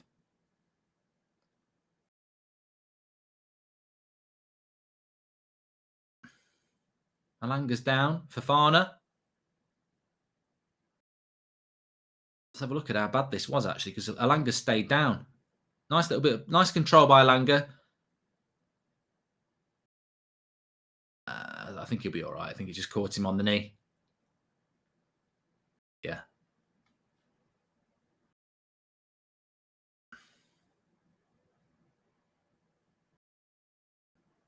The issue is the talented players check out and the passion merchants just are not good enough, says Brad Lewis. I blame them less than the talented players who quit.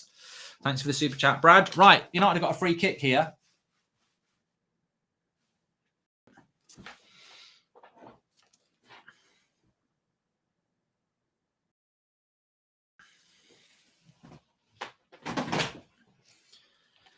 Maguire getting booze when he has the ball, says Jack. Yeah, it's Leicester players. Leicester fans, not their players. Right, Bruno on the free kick. Will he have a shot? He will. Oh, no, he wasn't. He was going for the back post for Harry Maguire. Didn't work.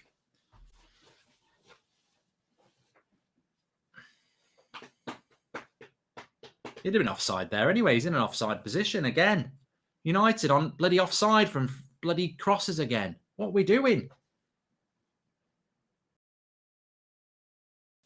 I refuse to believe United fans are booing any of our players because it's just not what United fans do. So it'll be Leicester fans.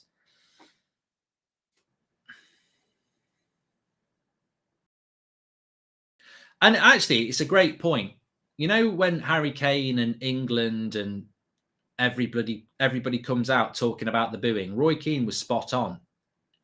You're just making a meal out of it. Because do you think when we play at Anfield in a couple of weeks' time, Liverpool fans are going to give him a round of applause? They're going to boo him. It's like a red rag to a bull.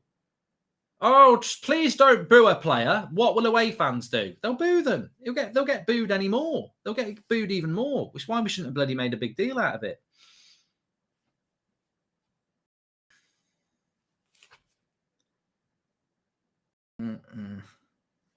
Oh dear. Leicester fans, booing Maguire would be like Chris Wood meowing at Zuma, says Amu. Well, that's abuse as well. It needs to stop. Would you swap Maguire for Johnny Evans, says Nathan? I don't think there's a massive difference between Maguire and Johnny Evans, to be honest.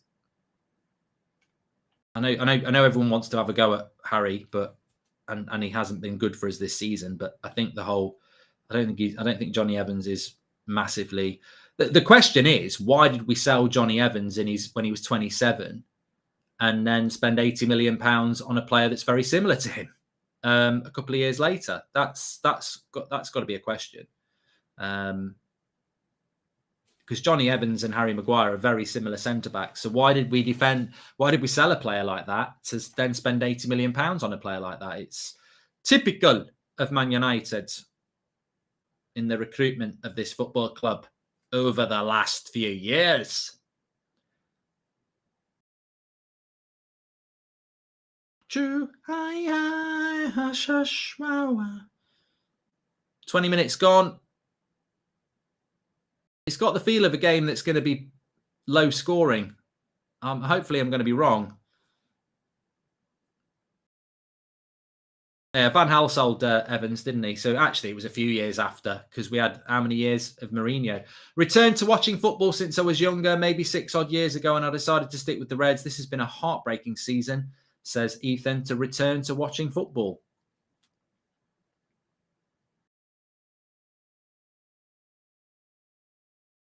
I tell you what, I think we'll find it hard against Everton next week at Goodison.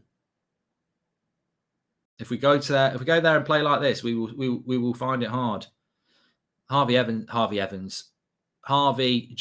Barnes looks like a threat. In my humble.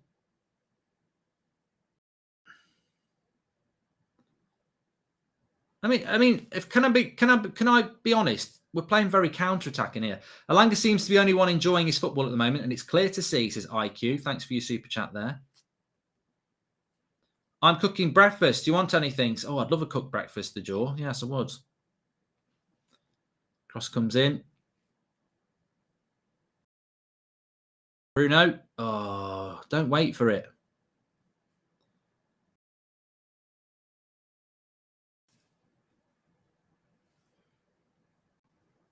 Luke Shaw, cross.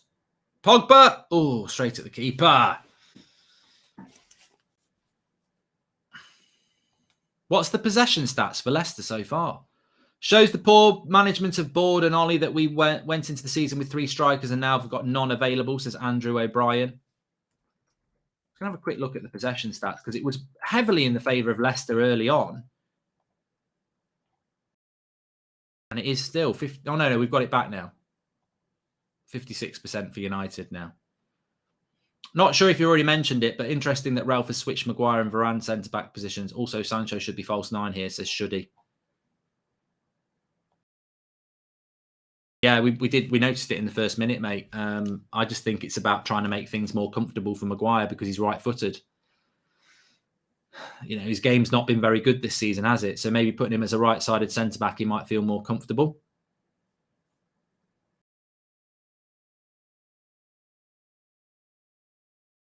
Fred, not quite right with the pass there.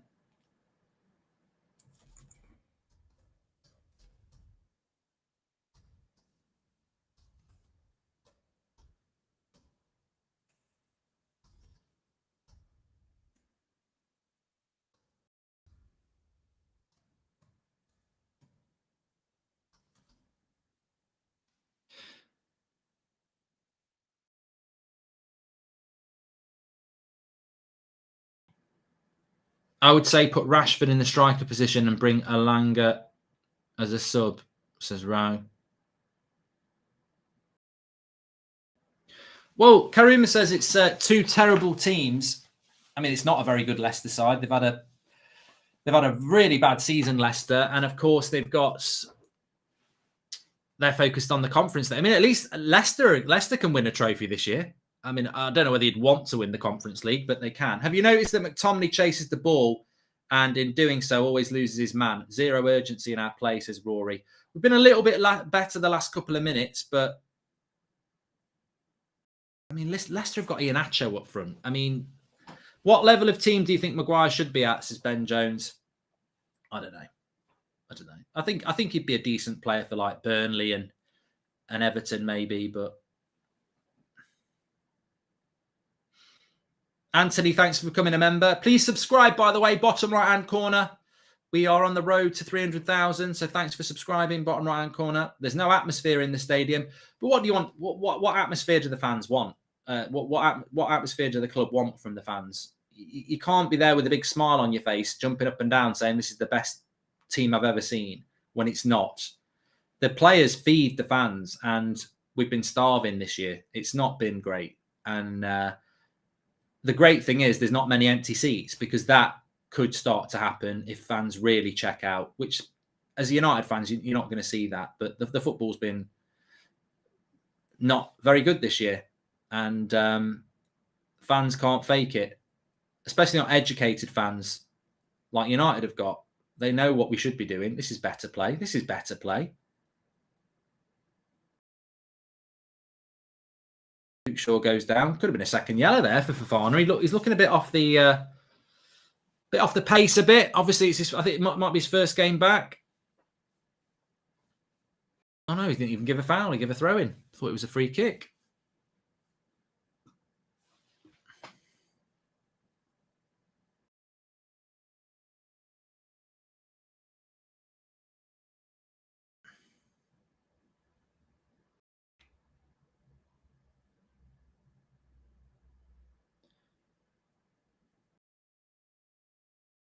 Literally not one bit of play down the right-hand side, says Shuddy. There's not been a lot of play down any side. Hi, Mark, says Louis. At the start of the season, we had some serious squad depth. However, now we're scraping to put together half a decent starting team.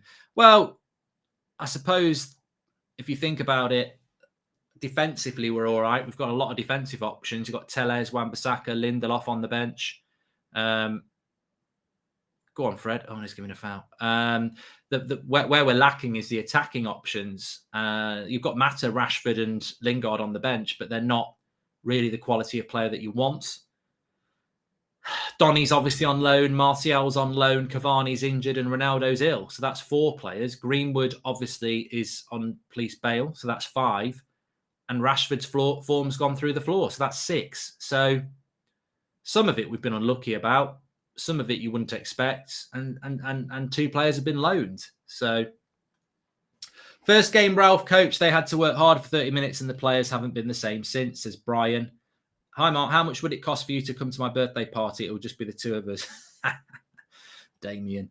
Surely a big team will come in for Fana this summer, says Leroy. The thing about Leicester is that they can... Oh, good save. Good shot by Bruno. Good save. Don't know how that happened. Should be focusing. Imagine how much better the atmosphere would be if they'd announced Eric Ten Hag.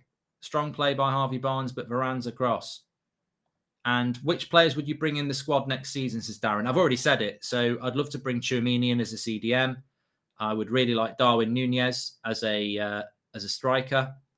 And I'd like Anthony or Rafinha as a winger. And I'd like a centre-back as well. Hopefully we're going to see this chance from Bruno again. Good save by Kasper Schmeichel. Don't really know how it happened. It must have come from a mistake. Thanks for all the great content on all your channels, says It's Your Boy, Cal. Thank you, mate. Thanks for the nice chat there. 27 minutes. I'd love to say it's flown by in an entertaining end-to-end game, but it really hasn't.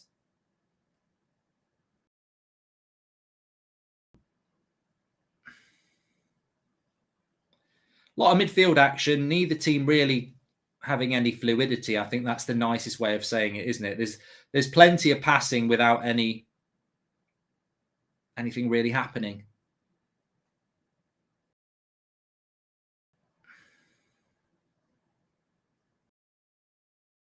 Maguire, corner. Come on, let's see this Bruno chance again. So yeah, Fofana with a terrible pass out. Fred slips Bruno in, and he does quite well there. He does quite well, Bruno. Needed to get a bit of height on it, to be honest, but Kasper Schmeichel makes a good save. Mark, will Rashford make the England squad, says Vincent? There's a long way to go yet, Vincent. I'd be concerned if it was Rashford, but there's a long way to go yet. The reality is, does he deserve to? Corner to Leicester here.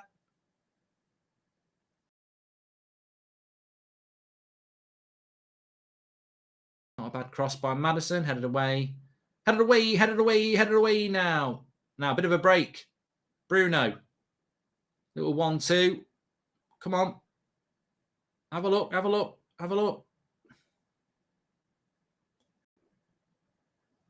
Bruno's gone down. Oh, don't you just hate Bruno when he lies down after any tackle and like he's been absolute? I mean, I'm going to have to see it first because he could be lying there with a broken. No, he's up. Of course he's up. He lies down like he's been bloody shot, doesn't he?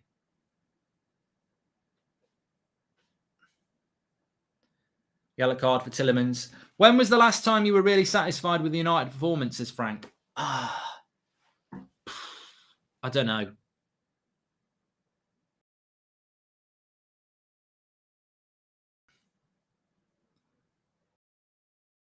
I don't even know if Tielemans touched him, you know. Can't stand this team where there's a single bit of controversy. All of them throw their arms up, just play on. Also, better be Ten Hag instead of Poch, says Jacob. When was the last time I was really pleased with the United performance? I didn't mind our first half performance at Villa Park in January when we went 2-0 up. I don't think there was an English player on the pitch, but I mean, that's by the by. But I think I thought we were quite good in that game, but it's shocking how lovely play by Leicester here. If they score this goal, oh, I tell you what a great team goal that would have been from Leicester. They cut us apart there. Thankfully, they've got Iheanacho up front. Really incisive passing, one touch here. Lovely play. Cuts it back to Iheanacho. Oh, he's just terrible.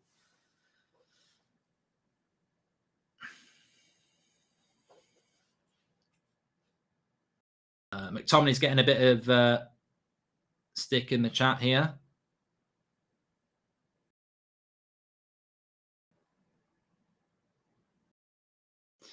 Throw into United. 30 minutes gone.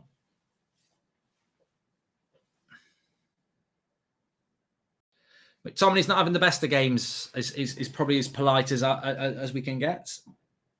No, that is quite polite actually. See what I mean? I'm not being toxic. I'm not being abusive. I'm not saying horrible things. Apparently, you can't say that anymore. I'm just sick of this group of players, says Nate. They've all had loads of chances and just haven't done the business. Poor recruitment and decision making. Well, remember, United need to win this bloody game, and I haven't seen a lot of. I mean, not a lot of evidence of the players wanting it.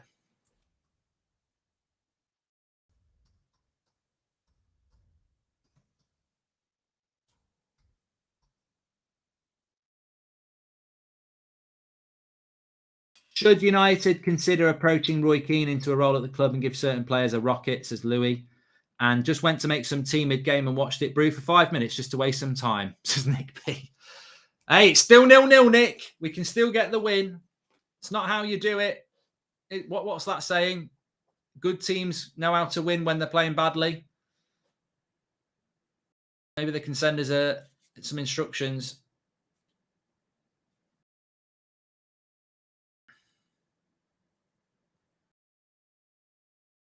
Like watching paint dry, this, says Malps. Hi, Mark. I can see some potential in Fred in a good system that flows, but on the other hand, swear Scooby is the most worthless players in the squad, says Akil. These players have had weeks off and still playing exhausted. It's exhausting to watch a pro team that can't keep a sequence of passes together, says Kay. I think Leicester at times have moved the ball quite good. I mean, I wouldn't say they've created many chances, but they're far better in their movement than us. Pass and moving has been far better from Leicester. Again, it's another team that's just played us and passed better than us. And Sunshine Freddie, says Jack, I think at some point, even the most positive United fan has got to look at it and go, why do we get passed off the park by everybody? Whether it's a Brighton or an Atletico Madrid or a Leicester. I'm not saying we'll lose this game, but we play so many teams that are better than us. And yet Ralf Rangnick's identity is high intensity passing football. So therefore, it's a very, very strong indication that the players are just not right. We've not got the right players, have we? We will get annihilated at Anfield. Absolutely. And I don't know what we're going to do at Anfield in a few weeks' time. I don't know. I mean, Emirates, you never know with Arsenal. I'd expect them to beat us, but there's absolutely no doubt that we're going to get battered, absolutely battered at Anfield. And people say, you never know, we might win. And of course, football's a funny old game. Of course, we might win. But the reality is, it's not wrong to think we're going to get annihilated at Anfield in a couple of weeks' time. But we've been absolutely atrocious on the ball again. And Leicester are just so much better than us. Here's Harvey Barnes. Good play by Delo. Well, he made the block anyway.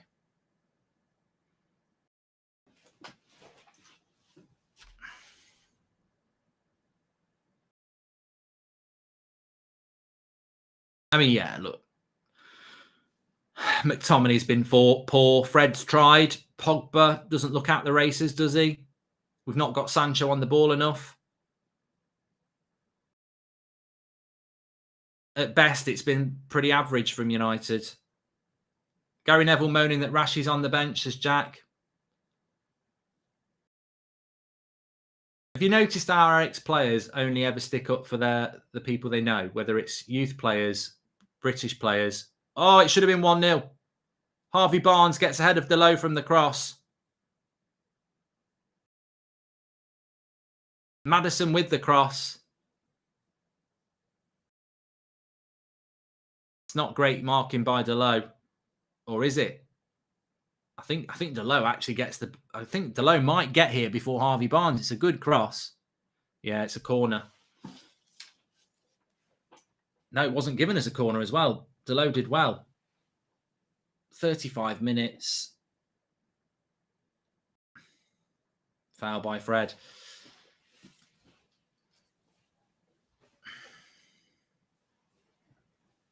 Yeah, I've noticed with our ex-players, though, they do moan a lot about their favourites not being involved, like Rashford or Poch or Maguire. You know, they've got their favourites, and I think it's just very obvious who their favourites are. They probably don't like Rangnick because he's not they haven't got his WhatsApp number.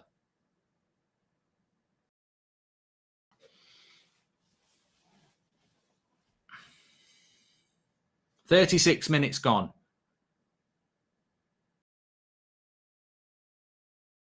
I think we've got to score first in this game. If we score first, Leicester haven't really created anything despite passing the ball about better. If they score first, I think we're going to struggle. Mark, do you notice that when Pogba's out of possession that he just jogs around the pitch, says Daryl? Well, Pogba's a very dangerous player anyway, because Rangnick said in his press conference yesterday, he was asked about whether players will check out now because the season's over. And he said, no, that won't happen. And even the players that want to leave or are going to leave, they'll be playing hard because they're playing for a move. But I've not really seen that from Pogba yet.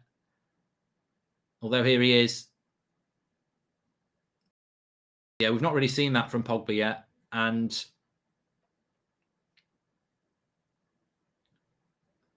I suppose as well, for everybody who says, oh, Pogba will be trying his very best and everything, what if he gets an injury?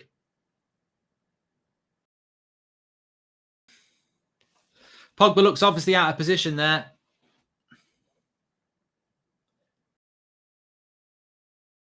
Look at us moaning at the ref here. Oh, God. That's just a mistimed tackle by Pogba.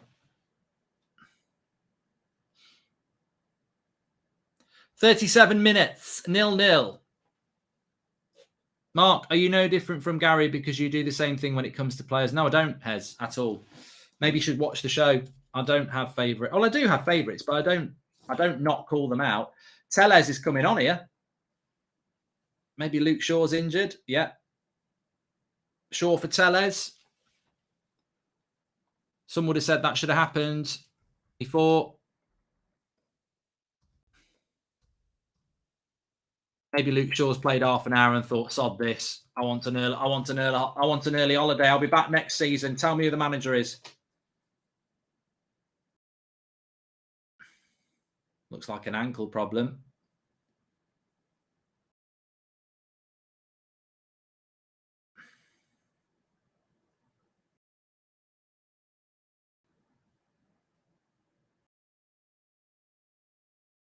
Or is he? We'll see. Can we sub everyone, says Jack. Thanks everyone who's tuning in, by the way. Please subscribe. Bottom right-hand corner. We're only 100 away from 298,000. Subscribe. Bottom right-hand corner. Jay says, I've seen more urgency in a pre-season friendly. Well, I tweeted that. I said, considering this is a must-win game for Manchester United, I expected a little bit more.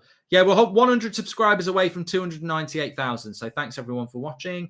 Why can't our players pass? Fred, Bruno, basic short passes, McTominay. We seem obsessed with players who can't do the basics ever since Sir Alex.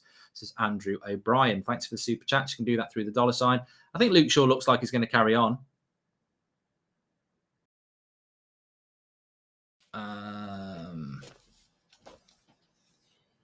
Need to rename the Old Trafford to the Theatre of Pain and Misery, says Anarog.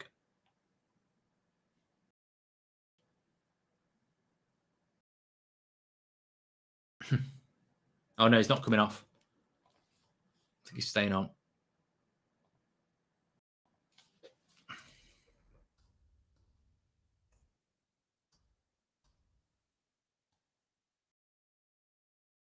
Dinky ball by Leicester there into the box. Good tackle by Bruno. Crap ball. See, that to me is Bruno, his season in a few seconds. Good tackle, good effort, time on the ball, tries a Hollywood pass from his own half, and we give the ball away to Leicester. Just play the ball and move. He will not get away with that with Pochettino, let alone Ten Hag. We're paying 250 grand a week for a player who's in the right back position, trying to play a world, thinks he's bloody Tom Brady. Just play it 10 yards and move. Daniel says, why are the fans chanting Maguire's name? Just being supportive, I suppose.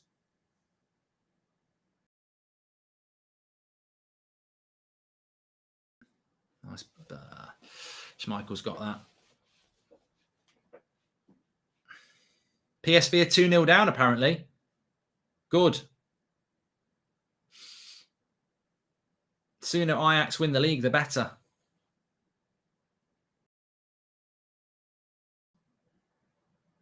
Hey, I like Bruno. Bruno's one of my favourites, apparently. I've just literally sat Dan down because he's like, you never talk about your favourites. Bruno's one of my favourites, but I'm calling him out for that. His Hollywood-style passing is just not helpful.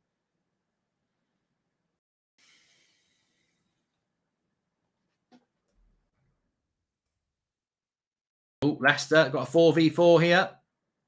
It's with Iheanacho, though. He won't know what to do. Well in by Varane. They're not 4-0. They're not 3-0 down, PSV. They're 2-0 down. 2-0 down after 25 minutes. Ricky van Wolfswinkel. 2 goals. Pogba. Now United have got a 4v4. Come on, let's see if we can do it better. Oh, he tried to play Fred in. This is zero movement when a pass is played, Jamie. Everyone just stands and waits for someone else. That's from Jamie there. Thanks for that. 3 minutes to go to half-time. I think the first goal is key in this game. If United score first, I can see us winning it. If Leicester score first, I don't think we'll win. And what's that by McTominay? It's fucking aimless. Aimless ball. we're just hitting and hoping with some of these passes. They are 3-0 down PSV, apparently. Bruno with the cross. Nice ball into Sancho, Elanga, and Schmeichel's got it. It is 3-0 to 20 against PSV. Vlap has scored after 25 minutes. It's 3-0. Bit of intensity in this United game now. Wake up, everybody, wake up. Alexa, play Jump by Van Halen. It's time to get everybody up. United have just suddenly started doing something in and around the Leicester box. Bruno to Shaw. Corner. Come on, Harry. This is your moment. Mark, can we not replace this team with the youngsters? At least you would see some energy, says Brian. Well, United have got a corner here right on half time. Come on, let's raise the roof. Harry's coming up. I just want to see him going like that. You know he will. He won't be able to stop it. Maguire's been class, but you won't say it. What?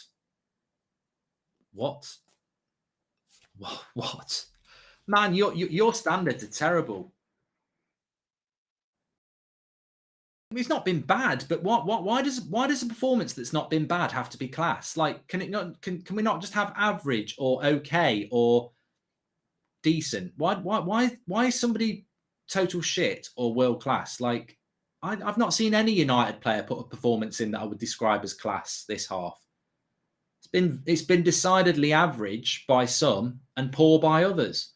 I'd put Maguire in the average category. With Varane, I think they've been average. I don't think they've really exerted themselves in a dominating way, but they've not done anything wrong. Below average performances, McTominay, Fred, probably Pogba, to be fair. Sancho, not really been in the game as well. So fullbacks haven't really provided much attack, considering we're at home. I'd put Delo and Shaw into that category as well as below average. We're at home. I would expect to see the fullbacks involved a little bit more. Someone said he's been class without the first two letters.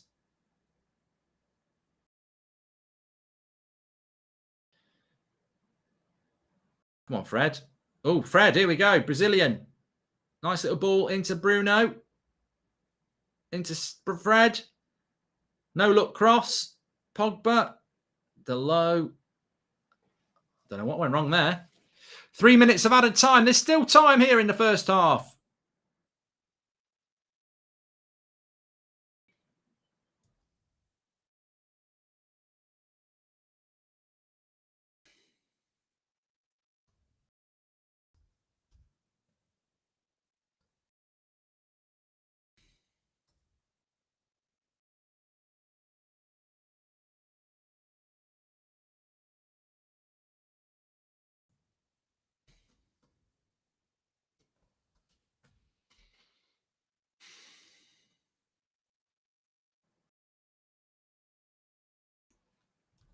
I don't know what it is. They look bereft of ideas. Do these players even train together? Exactly, says Luke 82. And look at our bench. Faces like a child after being told off. People still think Ronaldo's the problem, says Fearless. I think we're past all that after the Spurs thing. The English bias for Maguire is getting ridiculous, says Nate H. And it must be really hard for Gary Neville's commentary is awful. Well, I think what was his latest nugget of brilliance I read today? He says that this England team is the best team since 1966. He played in two that were better. I think he's a symbol of the modern media where they just sensationalize everything that's in the now. Everything now is better than anything's ever been. Like, this Liverpool team will be the best Premier League side ever if it wins the league. It's like everything's better than the now. Everything now is better than everything. But yeah, I agree with what Luke 82 said. It's like these players just haven't been playing for everybody. You can all criticize a system, but the players are shite. I mean, look. I'll explain at half time. Time for United to come out and do what United do in the second half, says Andrew 81. I'd get Matic on for McTominay. It's the most obvious thing in the world. McTominay's doing his normal job of just jogging and hopping. He just runs along and he jogs and he hops from side to side all the time, like a bunny rabbit. If Varane was playing the game Maguire is playing, you would have said he's class, double standard. Shady, you're just trying to show off in front of 29,000 people, but you're making yourself look really silly. I think you're Gary Neville. I think that's who you are. Depressing display. We're about to hit half time here. I've got a few things I want to jump into, but I'm going to wait straight. I'm going to wait for half time for this. And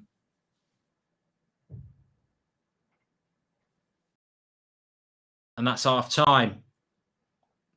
Half time, 0-0, Manchester United against Leicester. The first thing I would say straight away is that these players have checked out. I think they're a fucking disgrace this season, and I will call it out. And I hope in the second half they come out and perform and win the game. But nothing will change that 45 minutes. And if they come out in the second half and win it, then they've had the kick up the arse they need. But they've checked out. They're an absolute embarrassment. That team is a joke. And people can say, oh, Harry Maguire's played well. He is the captain of that team. He's not just meant to be a centre-back. He's the captain of that team as well. That team's checked out. I think Harry Maguire's played all right that half. I think Varane's played all right. But apart from that, McTominay's been absolute pants. Fred's 50-50 again. And the fullbacks are just, we're at home. What are the fullbacks doing? We're at home. Why not pushing up the pitch? That is a complete and utter disgrace of a performance when we've got, it's a must-win game. We've got a very slim chance of top four. It's a must-win game. It's at Old Trafford. We've not seen you play for 2.5 weeks. The last time we saw you play, you embarrassed us in the Champions League, and then you've come back and put a 45 minutes in like that. Where's the energy? Where's the desire? They've checked out. They're all thinking about what? They're on bloody where'sthebeach.com. What holiday they're going on? Absolutely appalling. They need so many of these teams need booting out. Absolutely ridiculous. And look, you know, I need a playing style fast, says Martins. I'm going to call this out. Delo has probably been asked not to go ahead of because of Maguire, says Naveen. And horrible half of football. The last 10 minutes left like a testimonial, says Vignesh. Can I just say something here? People in the chat were saying we need a style of football. And some people in the chat were saying that Gary Neville on commentary is going mad about Rashford not starting and Rangnick's style of football not being good enough, right? Whether he said that or not, I don't know. But Marcus Rashford's been shit this season. He has. So what's Rashford going to do in that game? What is Rashford going to do in that game? Like, we hardly got into Leicester's penalty box. So what's Rashford going to do? Oh, Gary, now, Rashford should be starting, man. Rashford. Why? What's he going to do? I tell you the most important player we need in that game. We need a bloody CDM who'll take the ball off the back four and run the game. We need a Kimmich. We need a Declan Rice. We need a Rodri. We need a Fabinho. We need someone to take the ball off the back four. That's the problem. There's nothing happening. There's no stability. There's no platform. We need a Michael Carrick. Marcus Rashford's not going to play there. And as for these people saying, wow, Rangnick's style of football's rubbish. God, do you not realise that those players are a joke? They could be told to play like Pep. They could be told to play the most pure, brilliant, total football you've ever seen. They just can't do it. All I see is McTominay going from side to side, do a little jump and go the other way. Little jump this way. Like, it's just jogging from side to side, doing a little bunny hop and then going like that. It's irritating. You're the CDM in a Manchester United side. You don't just run side to side. Get hold of the bloody ball. Run the game. It doesn't matter what style we're playing. It doesn't matter whether we're playing Tony Pulis football, Pep Guardiola football. It doesn't matter what style of football we're playing. We will never see it with players like that. God, Fred gets the ball and it's like giving him a bloody packet of eggs. Is he going to smash them? Is he going to pass them to the next person? Invisible man McTominay. Bruno's been okay, but like, Sancho's hardly had the ball, Pogba's hardly had the ball, and Elanga's hardly had the ball because we're not. The defence, the centre-backs have been okay. I mean, where we're getting world class from, I don't know. Centre-backs have been okay. De Gea's had nothing to do. Full-backs won't go forward. Fred and McTominay just aren't good enough at this level, and that leaves Bruno, Sancho, Pogba, Elanga not having good games because they're not getting the ball. But it wouldn't matter who was in charge of that team. These players just don't deliver. We could. As I said, we could have the blueprint for the best game of football you've ever seen, but it will never happen if the biggest hider on your pitch is the number 6 and the number 8. And I don't think Fred hides. I think he wants the ball. I think that's the problem sometimes. He gets the ball and he loses it. McTominay hides. The number 6 and the number 8. Imagine if Rodri hid and Gundogan, you never knew whether he was going to play a good pass or give it away. Like, They are the engine room of Manchester City's side, Rodri and Gundogan. If you put McTominay and Fred in Man City's side, Man City, De Bruyne would never get the ball. It doesn't matter who the manager is. It doesn't matter what the style of football is. If the fullbacks and the holding midfielder don't push on or grab the ball, you're going to see that. Just very, very flat from Manchester United. And, lovely cup of tea. Needed that. Best thing that's happened in 45 minutes. McTominay would come with a cold cup of water with piss in it, basically. But yeah, delivered. That's what you need. Deliverance. Quality delivery. That's what we need. We're not getting it. And look, I don't know what Gary Neville said on the commentary, but if he's moaning about the style of play, it's just pure and utter idiocy because he doesn't want to call out or he can't see what the real problem is. You stick Rodri in that United side, you would see what Ralf Rangnick's trying to do. I'm telling you, football's quite simple at times. The fullbacks are not pushing on and the CDM is hiding. So how are you going to get the ball to the attack? The only chance we had was Bruno's, and that was because I think it was Fofana made a bad pass. We've not carved Leicester open once. Our biggest chance was from a misplaced pass from Leicester. We've created nothing. It's an embarrassment. It's an absolute embarrassment. And it's down to the players. This is dire, says David Miller. And hi, Mark. Thought out of the game, I'm missing something. Are we playing to win or draw? Just not good enough, United voice. What the hell was that, said David. But look, you know, I know we're getting frustrated. But I think, look, many of these people who start moaning about Rangnick would never say anything about Solskjaer. And he's caused all this. He was the manager that left that midfield and went, I've got Ronaldo, I've got Varane. We've got Ronaldo, Varane and Sancho. You've got the song wrong as well. But he left the midfield and we're paying for it game after game after game after game. I said it in the first half. How many teams carve United open? How many teams pass the ball better than United? We're so bad in possession because of the CDM. It's awful. The CDM and the fullbacks are not pushing on. It's a double issue. Woking versus Boreham Wood is on B Team Sports, says Slow Sports News. McCrabney says MVP. And I don't know what this formation is trying to do. We need McCrap off the pitch, bring in Matic, shift Bruno back in his number 10 role. I tell you what, Zachary, it won't happen. But if you put Matic on and took McTominay off, we would actually see a completely different game. And I don't know why Shaw and Delo at home are not allowed to go past the halfway line. It's been like we're playing at Leicester. That was like watching a game at Leicester. We were like the away team. We're playing counter-attack at Old Trafford. It's like we're playing not to lose when we need to play to win. If Matic can play one game a week, like everyone says, he should be starting every game till the end. Well, yeah, that's a great point from Shun because we're only playing one game a week now. Please subscribe, by the way. Bottom right-hand corner, we're on the road to 298,000. Mark, thoughts on us having 4 midfielders on and still losing the midfield battle? Well, they're just crap. They're crap. David, I'm tired of it. I'm tired of saying that this midfield is shit, and it is. McTominay and Fred just aren't good enough. And look, what did Ralf Rangnick say last night about McTominay, Maguire and Fred? They get criticised a lot, but they've got the right attitude. I don't care what they do off the pitch. I don't care if they clean up after themselves. I don't care if they, swear at old people. I'm not bothered whether they're good or bad or what their attitude's like off the pitch.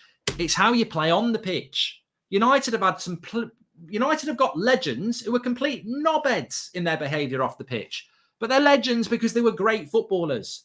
And look, great.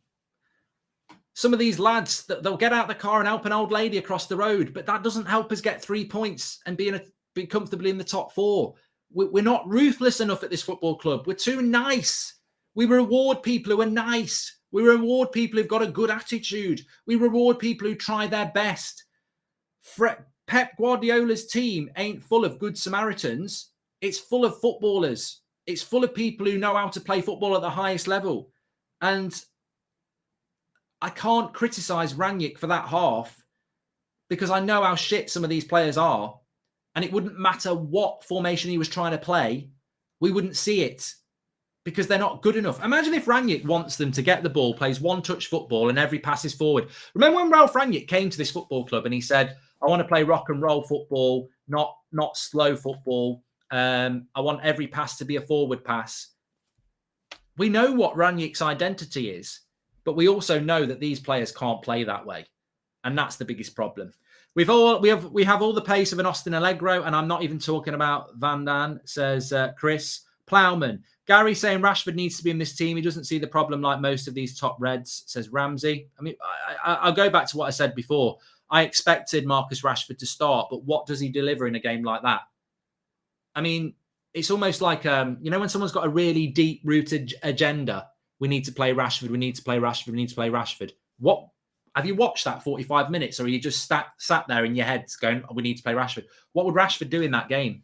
We're not getting the ball to Sancho, let alone Rashford. I am getting more entertainment from the half-time analysis than the actual match. There needs to be a complete clean-out of the club. It's disgraceful, says Jack. Look, I wouldn't be surprised if United come out in the second half, we're attacking the Stretford end and we win it. That would be great to see, some entertainment on a Saturday night, but nothing will take away from that first 45 minutes where they've been absolutely pants. Fred and McTominay are good at breaking the play, so they're not suitable for teams like Leicester. They need more from Pogba as well. Bruno's too deep, says Akash. If I could pay to stop loving and watching United, I would not hesitate a second. This is sad, man. I grew up with this club smashing everyone, says Zix. This season is first season in my life when watching United, I think of turning games off or taking the dog out, says Dazzo.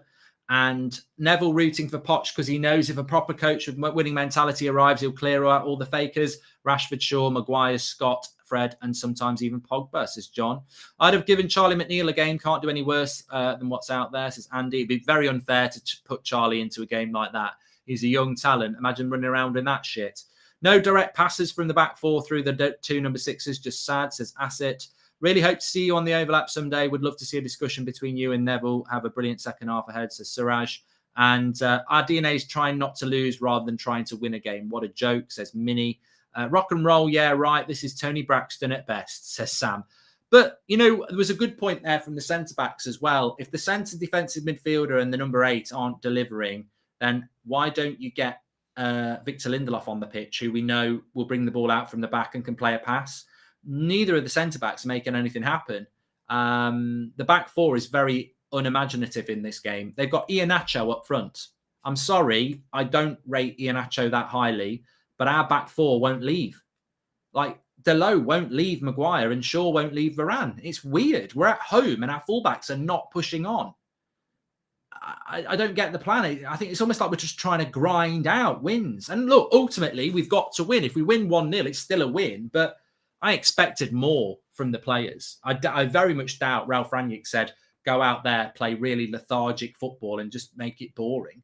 Why is Ralf defending Scotty and Harry okay? He's done nothing different, absolutely nothing different. A different opinion. Rangnick out, says Sakin. Well, Rangnick could be gone anyway. Rangnick's gone anyway, isn't he? But, I mean, look, it has been disappointing. I don't blame Rangnick. I like a lot of what he says, but the football hasn't changed. Look, I'm sorry if this offends anybody, but the bottom line is, has the football changed under Rangnick? No. People need to wake up. It hasn't changed under Rangnick at all. Ole Gunnar Solskjaer was a pragmatic, counter-attacking manager. Ralf Rangnick is a high-intensity, passing-forward manager. The football is, that could have been Ole. Like, the football is exactly the same. What does that tell you? The players are shite. Basically, it doesn't matter who the manager is. These players are not intelligent enough to deliver. They can't do it.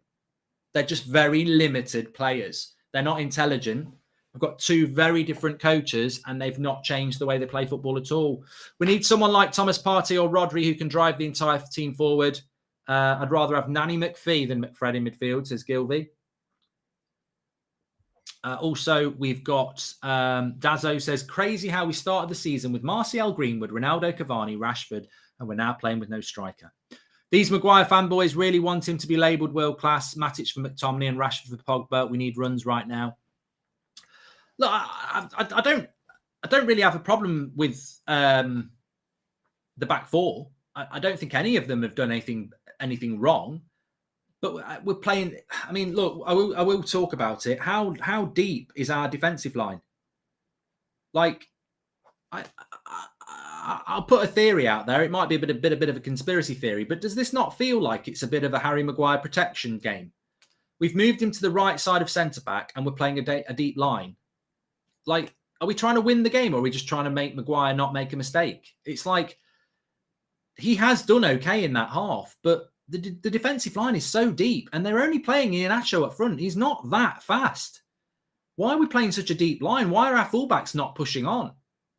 It's quite weird the way that we're playing. Tellez is coming on for the second half. But look, nothing wrong with the back four. None of them have done anything wrong defensively. But the fullbacks ain't pushing on. We're playing a really deep line. There's a real issue with us getting near. I mean, we're at home. What I'm trying to say is I would expect us to be playing with Maguire and Varane on the halfway line, with the fullbacks on the edge of their box, pushing them back. And we've not seen that. We've not seen that. Mark, do you think Sancho is lacking the drive, says Ben?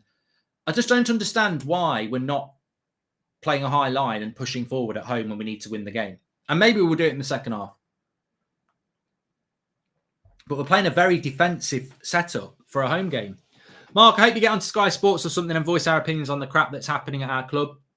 Ex-players, journalists, pundits don't speak out a certain truth and a board gets away with it, says Venkat. I just don't think they analyse the game in the same way. I don't know why. I don't know why. Maybe they're analysing it the right way. I don't know. Second half's kicked off. Attacking the Stretford end. Let's hope we see a better Manchester United. Get Gerrard game changed how Villa plays, says Abai. Yeah, you're right. But has he got the same egos in the dressing room that we've got? Look, to be honest with you, Marcus Rashford might come on and score a goal. But if I'm being absolutely honest, I don't understand with the obsession for getting Marcus Rashford on. You need to watch games of football. Like, we're not missing Rashford. We're missing the ability to get into their box. I would rather poo in my hands and clap than keep watching this put me to sleep game. Mctominay is a liability and he's guaranteed a yellow, says Slow Sports News. Average position for sure is ahead of Bruno. For Delo is right next to Maguire, says Akash. Really? Oh, what's Fred doing here? See, they're on the attack straight away.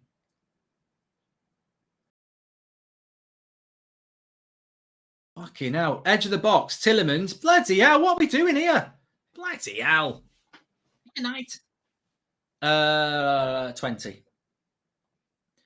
When will Sancho try to beat the player ahead of him, says Mott? Yeah, look, I don't want to be bad on Elanga, Pogba and Sancho because it's the graveyard shift again, isn't it? But even that, United are incapable of what Leicester did there. The little clever passes, the movement, the attack.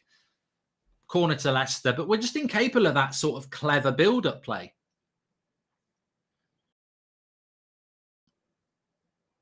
Corner to Leicester.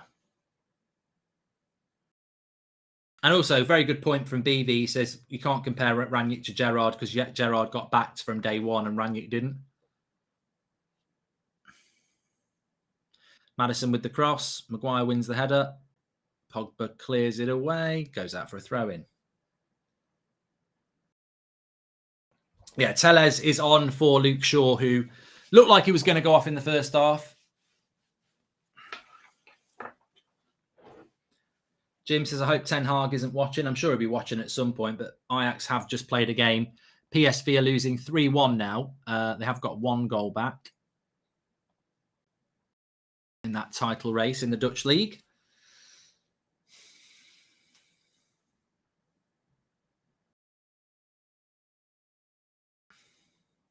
I think we'll win this. I know that sounds a bit stupid, but I just think Leicester really haven't taken advantage of how well they've moved the ball about, and it'd be very typical of United to just put in a performance like they have done so far and then go and win the game.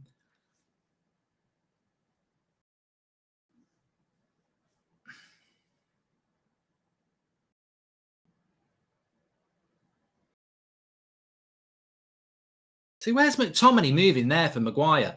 He literally moves into the path of the Leicester player. So McTominay, so Maguire has to hit a long ball.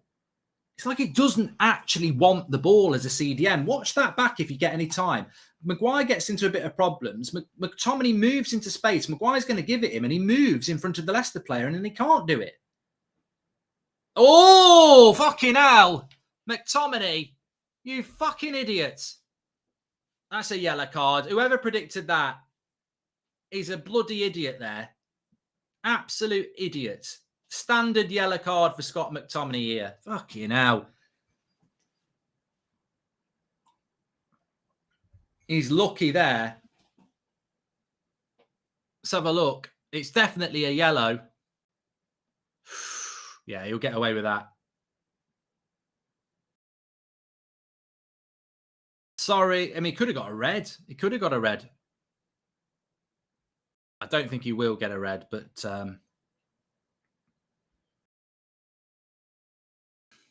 standard yellow for McTominay.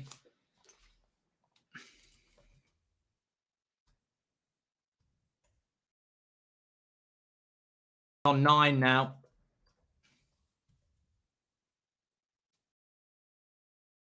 I don't think it was a red. I don't think it was a red. I don't know. I don't think VAR is even going to look at it anyway.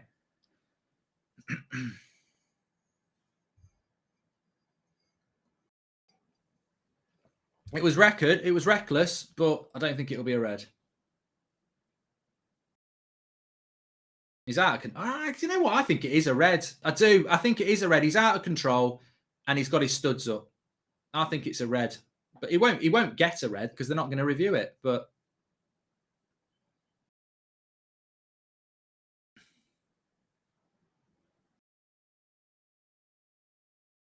it's odd how they haven't reviewed that, though, isn't it?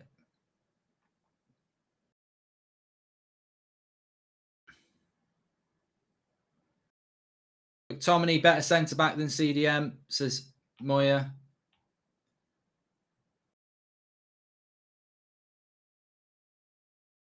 I think he's a little bit lucky there, but they have reviewed it anyway, and it's still a yellow. Maybe, to be fair, maybe when you look at it in slow-mo, you've got to be careful of that. But he was out of control. He was stupid, and it was definitely the yellow card that somebody said was coming. He's got it's just he's an accident waiting to happen. He's been absolutely terrible, and he nearly gets himself sent off. Well, Rashford's warming up. I don't think it's Rashford that needs to come on. It's Matic. Obsession about bloody... I want McTominay subbed. I don't want him sent off. For God's sake, no. We don't want to go down to 10 men. But I think you do in that case. I mean, I do like Rangnick, but he's not beyond criticism. I've always said that, and his failure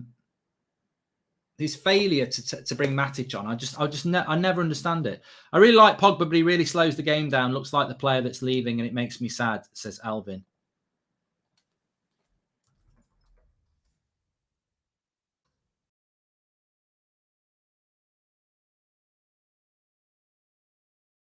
Imagine Bay, Varane on a high line, says Johnny. Right, here's McTominay now. A crap pass to Bruno as well. Bruno's fuming with that. Drives forward and doesn't put the weight on the pass. Absolute trampoline touch from McSauce. Red for me, says Seb. Rashford's coming on. Fergie's son gets away with a red. Imagine my shark, says AB. Be interesting to see who Rashford's coming on for. I would imagine it's going to be probably a Langer, won't it? It's pretty obvious.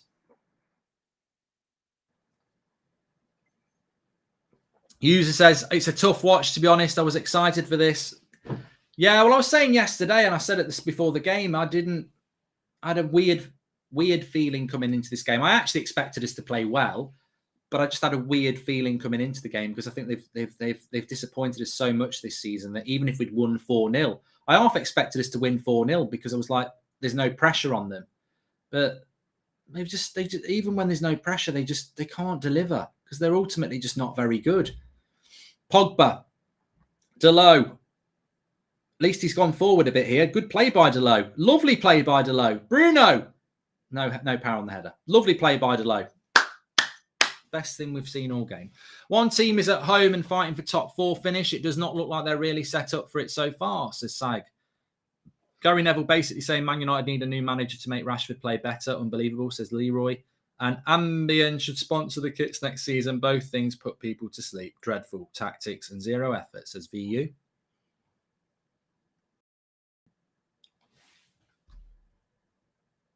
Good take by Sancho. Oh, better. But look, I'm not listening to Gary Neville, so you lot could just be lying at me. But if he is being critical of the manager, I just would completely ignore the guy, because he wouldn't say one word against Solskjaer because it was his mate. So, maybe he's speaking some sense about Rangnick. But to be honest with you, your opinion doesn't mean anything, because you never said anything negative about Solskjaer. So therefore, you're not a proper pundit anyway, because you've never been fair in your punditry. Rashford's coming on for Elanga. Or is he? No, he's coming on for Mctominay. Yeah, McTominay's off for Rashford. Good. Crap performance. I think Pogba will come into the middle. Rashford will go to the right. That's a good substitution, actually. Have you finished watching Top Boy, Mark? I did. It was very good. I really enjoyed it swiftly, yeah. So Rashford's going through the middle with Elanga to the right. Pogba in the midfield, and Fred will go holding midfield. It's a good sub, that. I think that's a good sub.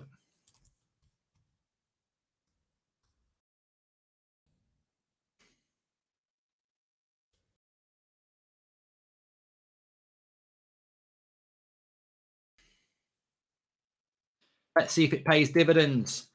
We'll have player ratings for you in about 15 minutes. United's midfield trying to defend like me after a Vindaloo, says Joshua Bowater. Leaky. Oh, lovely stuff. Lovely thought. Rashford will come on and score. Remember this, says Andre. Andre, you're not predicting tonight's lottery numbers. Striker comes off the bench and score. It ain't that deep. Yes, Rashford's on for McCrab, says MV. Hey, it's long overdue, though, isn't it? It's long overdue that McTominay got subbed early in the second half for a bad performance. Like, how many times did we see it under Ollie where he'd play the full 90? And ultimately, he maybe should have been sent off anyway, and he's had a really bad game. That's what should be happening at the club. We shouldn't have favourites. If somebody's had a bad game, get them off. Sir Alex used to do it all the time.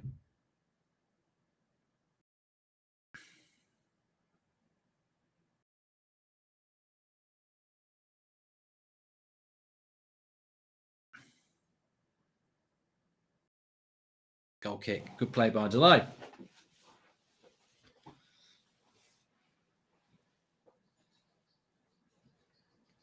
Darren G says he took him off because he's on a yellow. Well, Rashford was warming up before that tackle anyway. Maybe if he hadn't got the yellow, he might have kept him on. I don't know.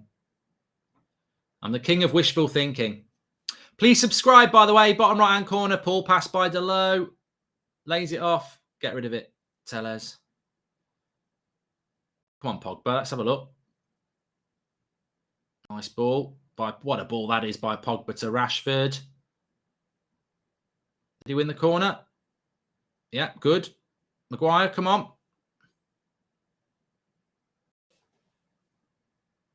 You feel that the game might, it would almost be quite poetic if we play not particularly well, but we win it 1-0 from something like a corner from a Harry Maguire header. It almost feels like that would be the story, wouldn't it? We've not played very well. We've played a deep defensive line, which helps Harry, and then we win it from a corner that Harry scores. It just almost feels like that, though. Not from that corner. Shut up, Goldbridge. You're talking out your ass. Terrible corner.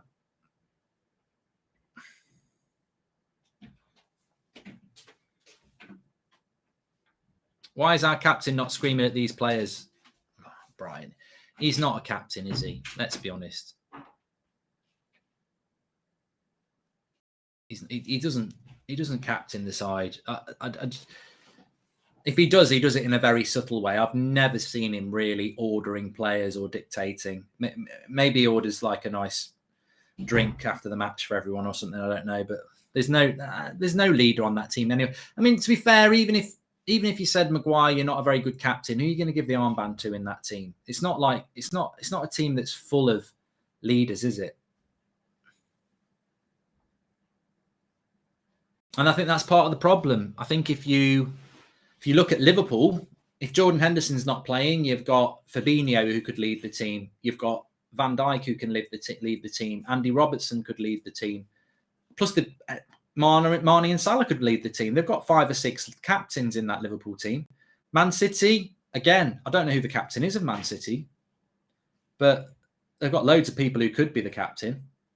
I don't think a goalkeeper really works as a captain because they're too far away from the action. Bruno as a captain, I think this season he's too petulant, to be honest. He wastes too much energy moaning, and that's not a lovely ball, that is. He's just took Fred out of the game. Perfect. Well, yeah, Ronaldo as captain would be good, but he's not actually playing, is he? Half an hour to go, still 0-0. I wonder if Leicester... watch out for Leicester substitutions. They've got some decent players on their bench. Daka is one. If you could horsewhip one United player to show how disgusting you find them, who would you choose? I'd pick Maguire. That sounds kinky, the satisfied customer. Anyway, I'm not pro-violence, so... Alanga, that's a bad ball. When United have the ball, rest near the ball or in straight line rather than front or behind the ball. This makes the play stagnant. Movement is key, says Muller. Take Fred off and bring in Matic. He controls the midfield, says Martins. I'm stunned, Martin, that we haven't brought Matic on. I mean, I know McTominay's not on the pitch now, so people say we don't need him. I'd still bring him on. I'm pretty sure Pogba will come off at some point. I mean, Leicester as well. Let's not forget, Leicester are crap. We need more character players. Varane as captain just goes about his business, says Brian. Leicester are not that good. They're not a good team, Leicester. They're okay. And for an hour, we've made them look as good as we are, which is okay. We're okay. It's two okay players, okay teams playing against each other.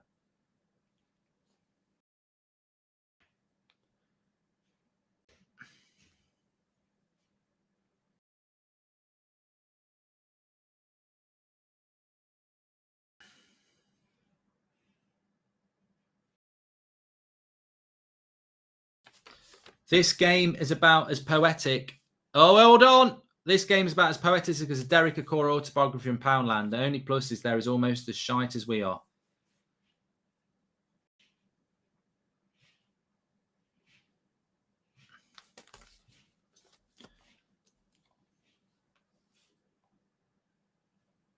I thought this guy was the godfather of Klopp and Tuchel. Same tactics and favouritism as Ollie. Dortmund losing 3-0 to Leipzig, says Dan.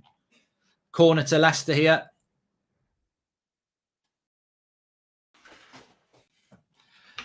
Maddison.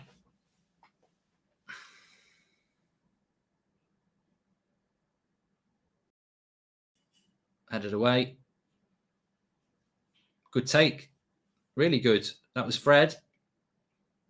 Good tackle on Bruno. That was whoever did that. They're playing like they don't want to get top 4. Sell the lot, says Darren. I thought, so there we go. Good cross. Oh, it's a goal. It's a goal. It's Iheanacho. It had to be.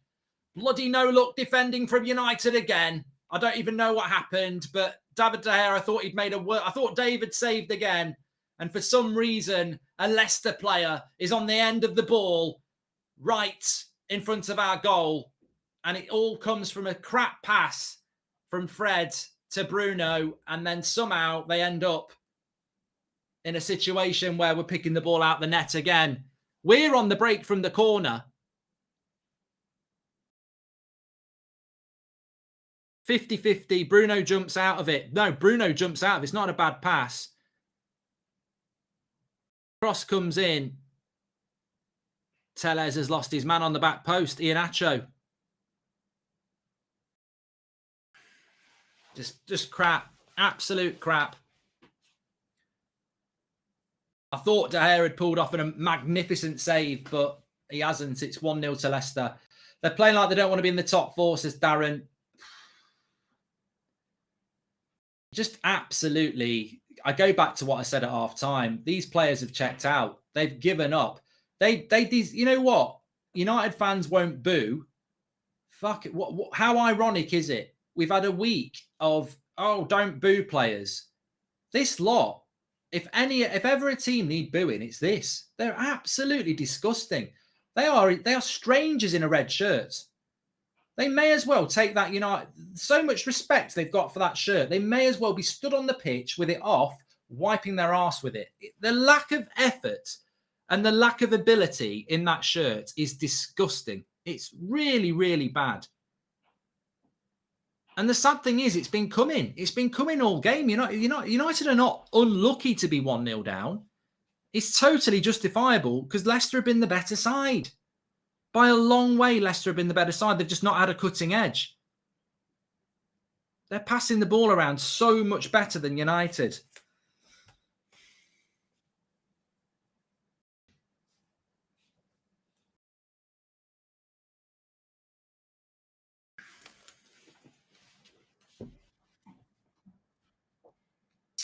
Mm. 25 minutes to go. United midfield don't know how to play football, marks as Chaos Jokers.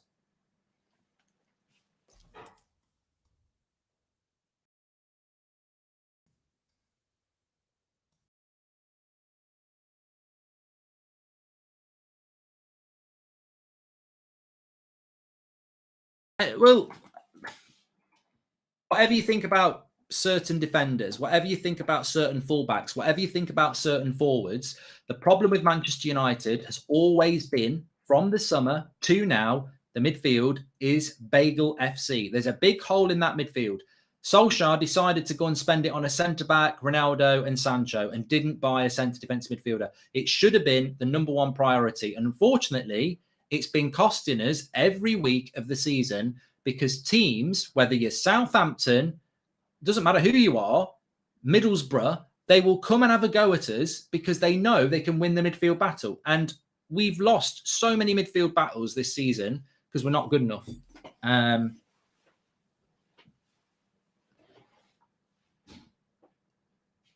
Go on, Bruno. Oh, good save, Fred. Yeah, 1-1. We've got a goal back. We just had a go at the midfield and we've got a bloody goal back. I don't know how we've managed to do that, but Fred delivers. He must have heard me slagging off the midfield. Out of nowhere, out of absolutely nowhere, Bruno gets a shot. Good save by Schmeichel and Fred follows it in. 1-1. So we're back where we were a few minutes ago. Probably not deserved. I think it's Leicester. Bad play out the back. Schmeichel clears it. Well in by Varane. I mean, Fred does well. Bruno gets the shot off. He follows it in. Good finish by Fred. 1-1. Shows a bit of energy. Fofana don't look with it, does he? We've probably benefited from Fofana a few times. 1-1. There you go. Things can change very, very quickly.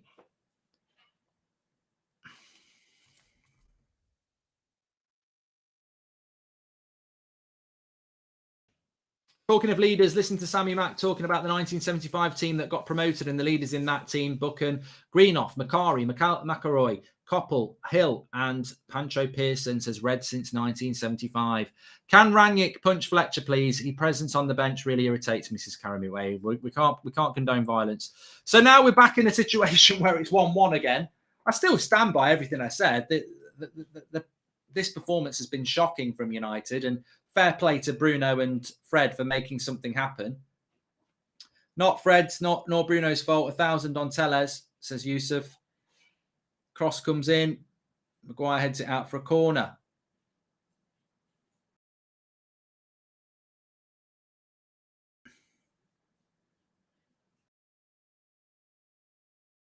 Good head of that by Maguire, to be fair.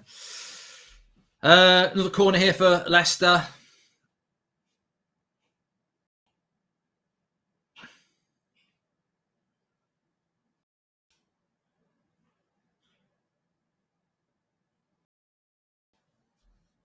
"20 minutes. We've got to find a way to win this game. I think forget playing well. That's not going to happen. We've just got to find a way to win games. Maguire could never make that pass Varane made, says the Gator, and cross comes in. So we'll see. There, we've got that one. Get it out. Fred now has 7 goals in 4 years for this year, says Matt Morton. I mean, we're basically just trying to hit Leicester on the break. It's crazy. We're playing at Old Trafford and we're trying to hit a team on the break. We're at Old Trafford. We're attacking the Stretford end in a game where we've got to win. Draw's no good. We've got to win. And how many red shirts are we committing in the attack here? Finally, Tellez is overlapping. But there's no one in the box. Got to commit some men into the box. Look how deep the defensive line is. We're at home. We're at home.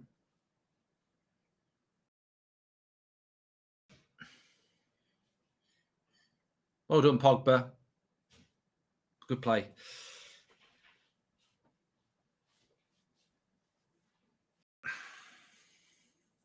Thanks everyone who's watching. Interesting 20 minutes to go.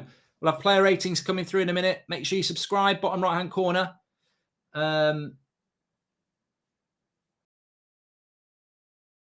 We've just got to find a way to win. I mean, there's not really, we can't really make any changes. Rashford's already on. I'm trying to think who's on the bench. Lingard, Mata. I'm not sure I'd be taking off a Bruno or a Pogba or a Sancho or a Langa for a Mata or a Lingard. I mean, he might take a Langa off because he's young, but Mata and Lingard haven't got that explosive pace if we're trying to hit on the break.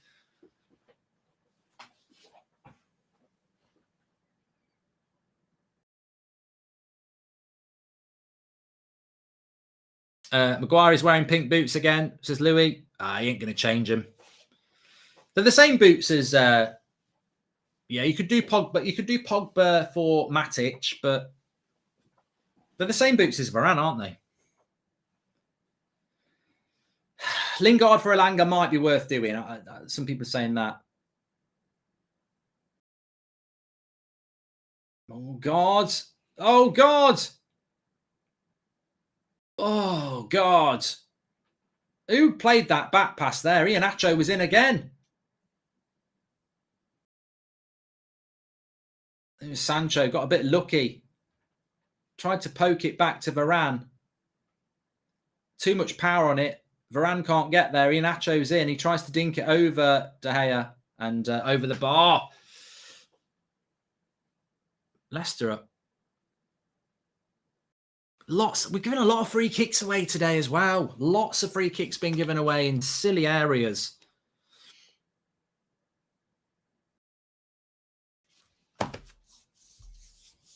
Yeah, a lot of people in the chat saying get Matic on. Yeah, remember Leicester don't have Vardy. I mean, we've not got Ronaldo, but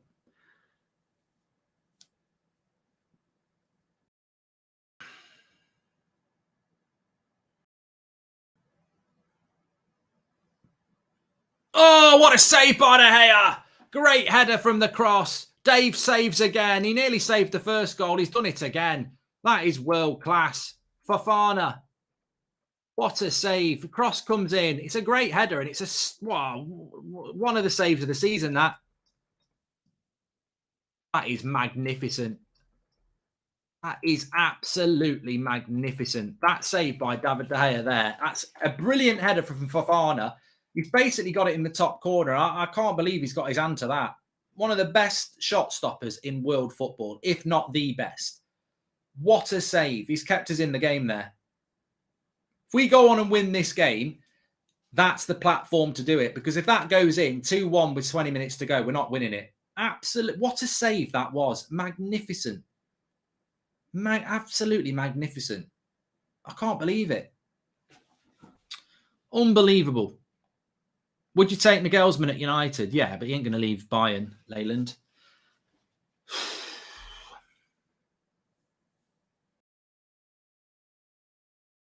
Oh, God.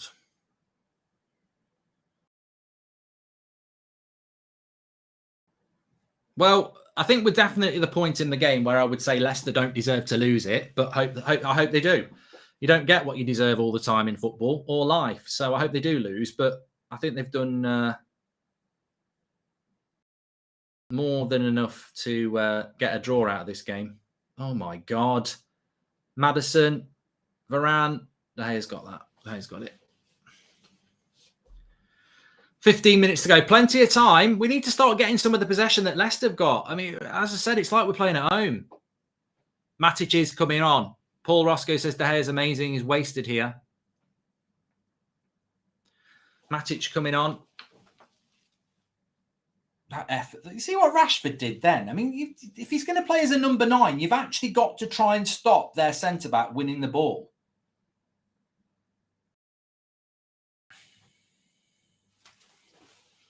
Another free kick. Giving away too many free kicks in this game.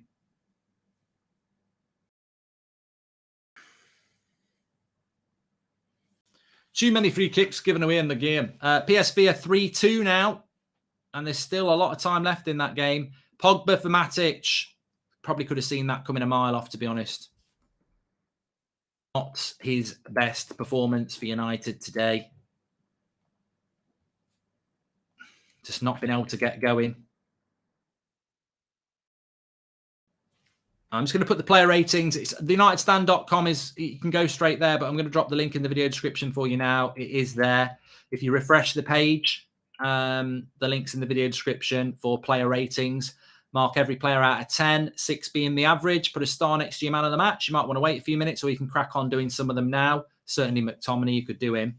He's off and Pogba's off. So start it up if you want. theunitedstand.com, or go through the link in the description. 15 minutes to go. We just need that chance. Just need that chance. Here's Alanga. To Bruno. Trying to win a corner. He's done well. He's done very well. Lovely running by Bruno. Oh, couldn't find the final ball. Did well there. Give some credit. No.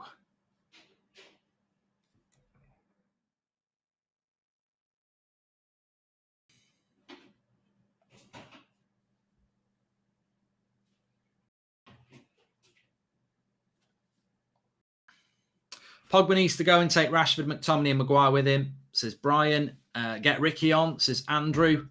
We're very lucky to have De Gea. What a save, says Cocoy.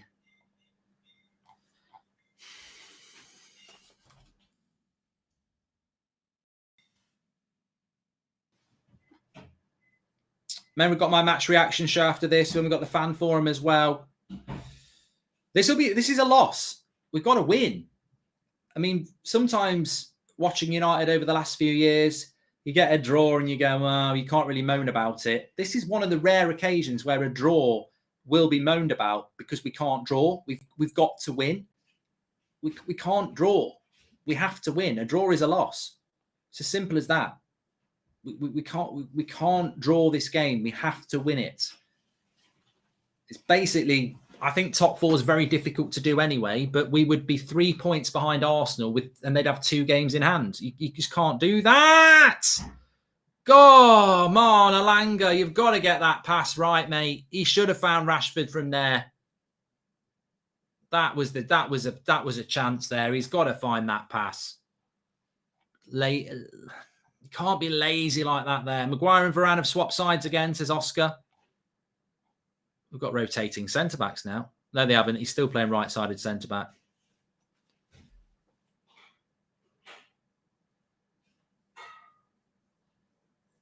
This is basically like the last couple of rounds of a boxing fight now, where both teams are just absolutely knackered, and it's just who can land that killer blow.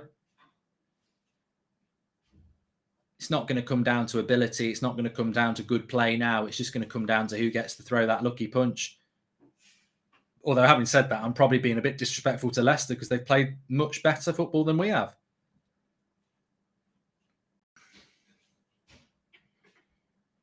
I mean, say what you like about Iheanacho. He's been far more effective than Rashford's been since he came on.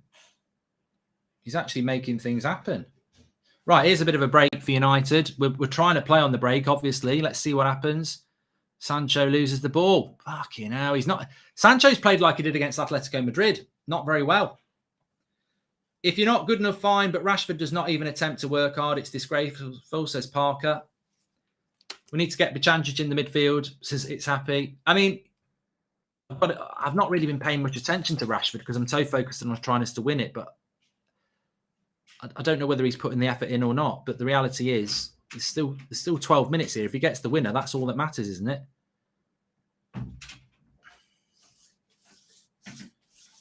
A few people getting annoyed with Rashford in the chat. I haven't really been paying that much attention, to be honest.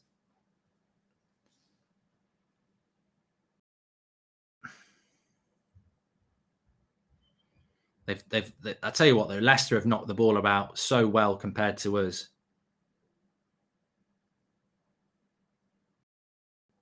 Good play by Varane. The bloody hell! Maddison! 2-1! Fucking hell! Bloody hell! What are we doing? They're fucking asleep at the back. They've got the 90s on. Bloody what are they? What are we doing at the back here? There's literally no danger. Varane's gone down. We might get saved by VAR, but ultimately, what are we doing at the back? You've got to be stronger than that. You've got to be stronger than that. And unless bloody VAR comes to help here, it's with Iheanacho on the edge of the box. Oh, no, I don't. I think Varane's hurt. I don't. Well, Iheanacho's there. Varane's there. I don't think we might get. I don't think we're going to get away with that. There is a bit of a kick on Varane's leg. Well, he kicks Varane's leg twice there. To be honest with you, I think that should be a foul. I think that's got to be a foul. I don't think it will get given, but I think it will be. I think that should be a foul. He kicks his leg twice. Yeah, he's going to VAR. I think this is going to be a foul. I think this is a foul.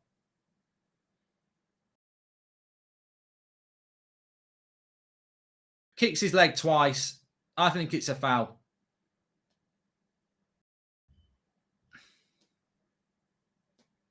We go to VAR. Checking possible foul. Well, he kicks him there.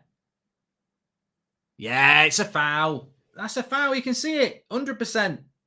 Pulls his leg away. No goal. Yeah. It's the right decision. It's the right decision.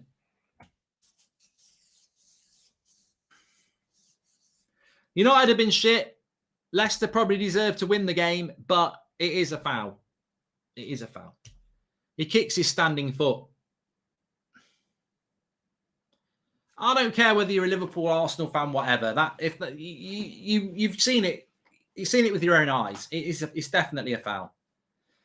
We're a little bit lucky, but he fouls him. I don't know what Maguire's trying to do. Did you see Maguire on the floor after it? I didn't even see Harry do that afterwards. He just sort of falls over as well. Anyway, 10 minutes to go. 10 minutes to go. We still somehow need to try and find a win here. I will put my hands up and say it'll be an absolute farce if Leicester don't get something from the game, whether it's a draw or a win. But come on. We need the 3 points. A draw is a loss for us. We've got to go for this. Come on. Good play between Telles and Sancho. No. I didn't see it, mate. I didn't see it. What did it do?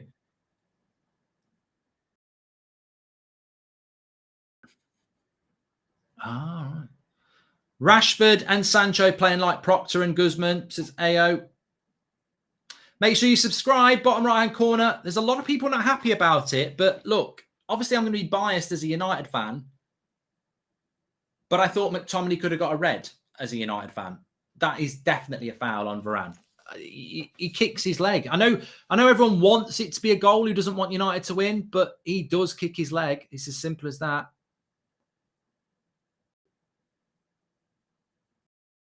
Harvey Barnes has done really well there. Now it's Tielemans. He goes for the shot straight at De Gea. The thing is, in our quest to try and win this game, we haven't actually done anything yet. I don't think we've created anything since we equalised. I don't know how many shots we've had on goal. I have to have a look at the stats, but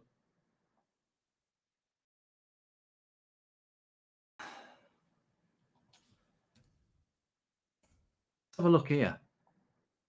Man United, Leicester. 4 shots we've had to their 5. Ain't good enough. 5 minutes to go. There will be a bit of stoppage time, obviously.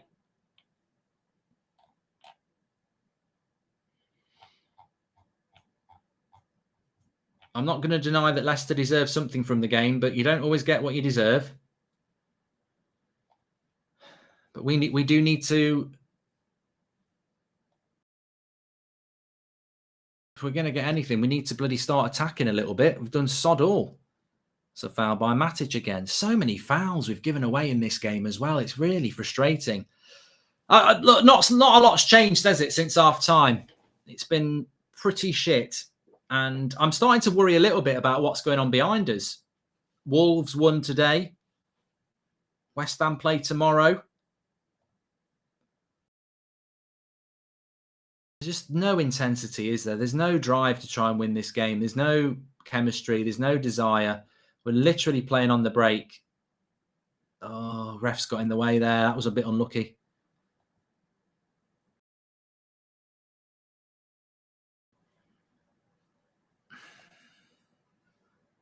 Five minutes to go plus stoppage time. You'd barely know Rashford's on the pitch, but maybe that means he'll come up with a late winner. Here's Sancho down the left. Attacking the Stretford end.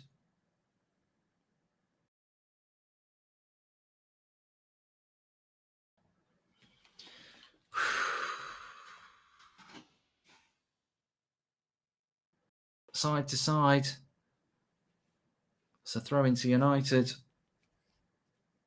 Why would Ten Hag come to this mess? Isn't he a smart guy? Well, you'd hope he'd come to this mess because it needs a complete rebuild, Brian, to be honest with you. I don't know what people expect. It's like, it's a massive rebuild job, isn't it? Effectively. That's why we would want them to come.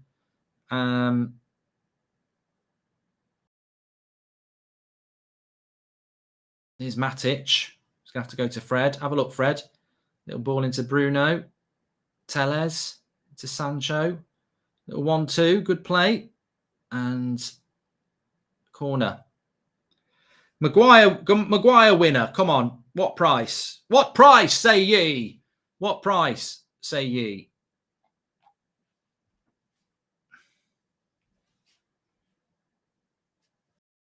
The corners have not been very good today. And that wasn't that much better here either.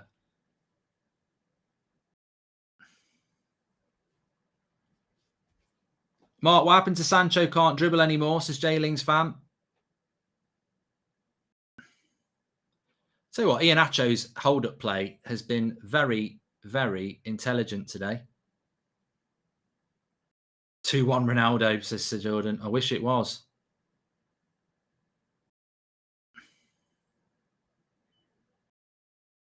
Now free kick to United.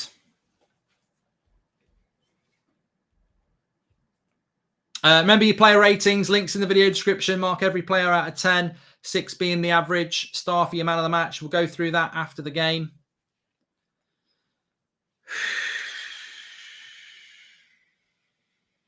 I think we're into the dregs of the season here. If we don't find a winner, forget it.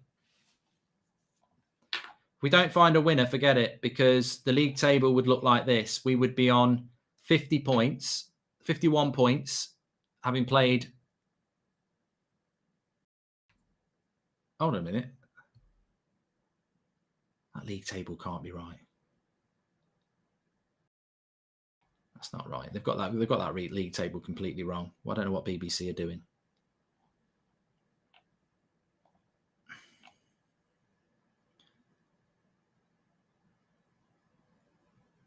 I thought we had 51 points now. How many points have we got?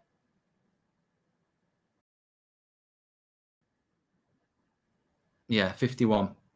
And Arsenal would have 2 games in hand. So we'd be 3 points behind Arsenal and they'd have 2 games in hand if we draw this game. We've got to win. We've got to win. Here we go. Alanga cuts it back. No, he needed to cut it back and he didn't.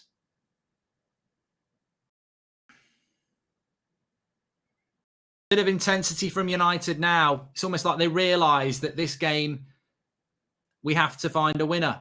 Sancho goes wide. Cross comes in from Delo. Just won't drop. Mendy's gone down injured for Leicester.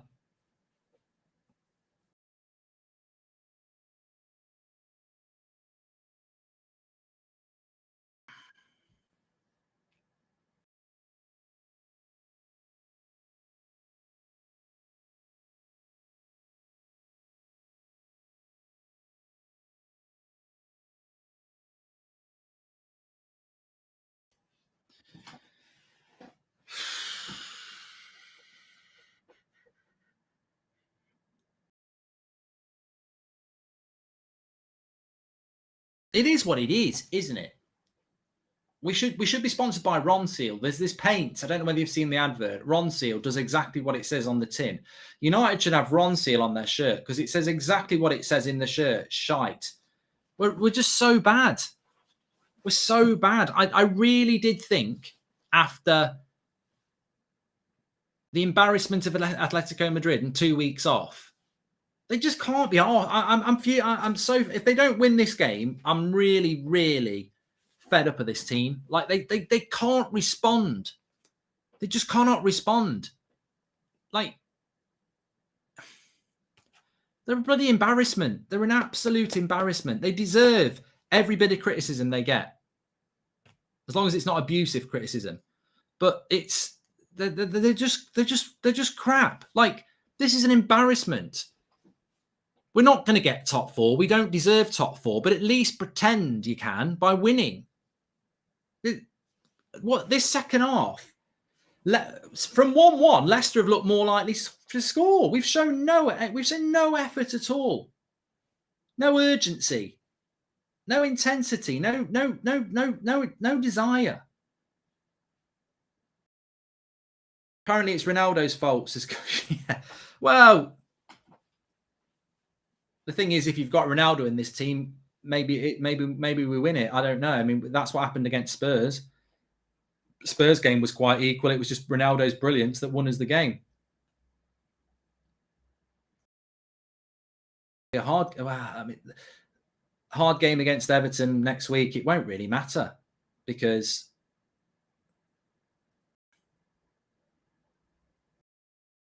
it's gone. It's gone.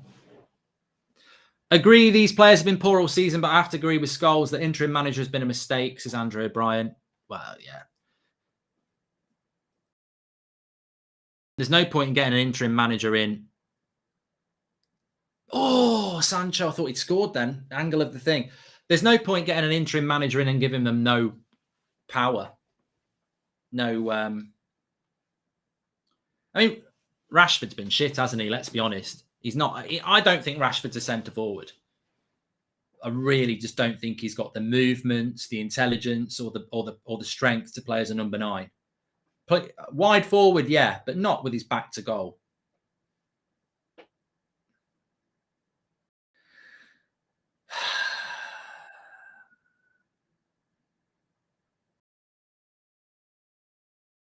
Absolute shower of shite, to be honest.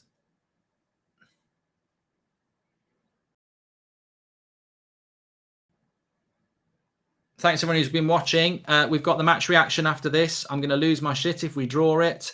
Player ratings, links in the chat. We'll be going through that at full time in the match reaction as well. Can United get one more attack going here? Bruno, have to win. We've got to find a win here. Sancho's got it. Whip the cross. You may as well. Bruno, whip the cross. Pop Matic. Dive, Matic, dive.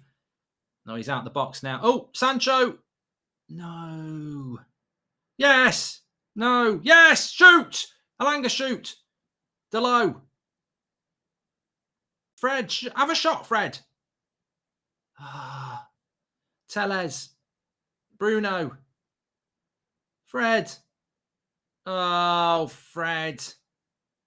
Oh, God. Leicester on the attack now. Watch the run. Oh, my God. They're queuing up. Go. Attack the other way. Matic.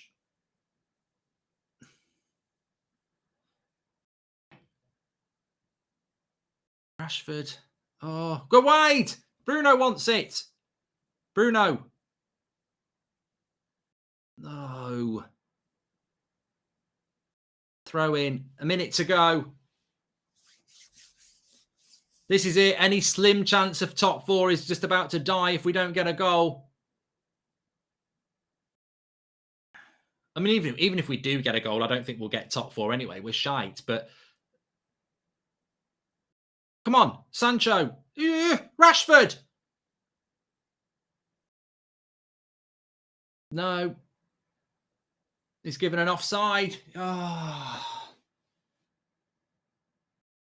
I thought for a second there, Rashford was about to do it.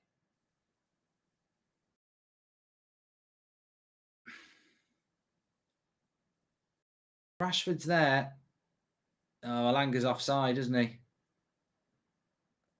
I think Alanga fouls. It's not a penalty. I think Alanga fouls Rashford. Yeah. Alanga takes Rashford out.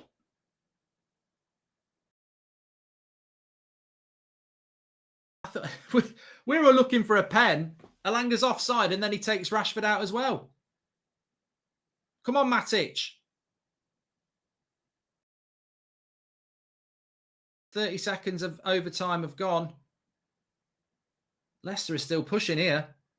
No, don't do it like this.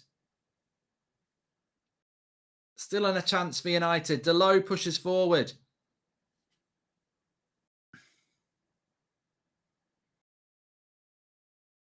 It's a lovely ball. Get the cross right. Oh, Alanga. Cross. It would have been a tap in for Rashford and just in time. Come on, Harry Maguire here. Come on, Harry. On your head.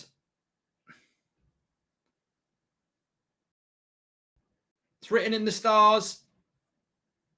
Oh, he got his head on it, but no power. Typical Maguire header. Just let your head hit it.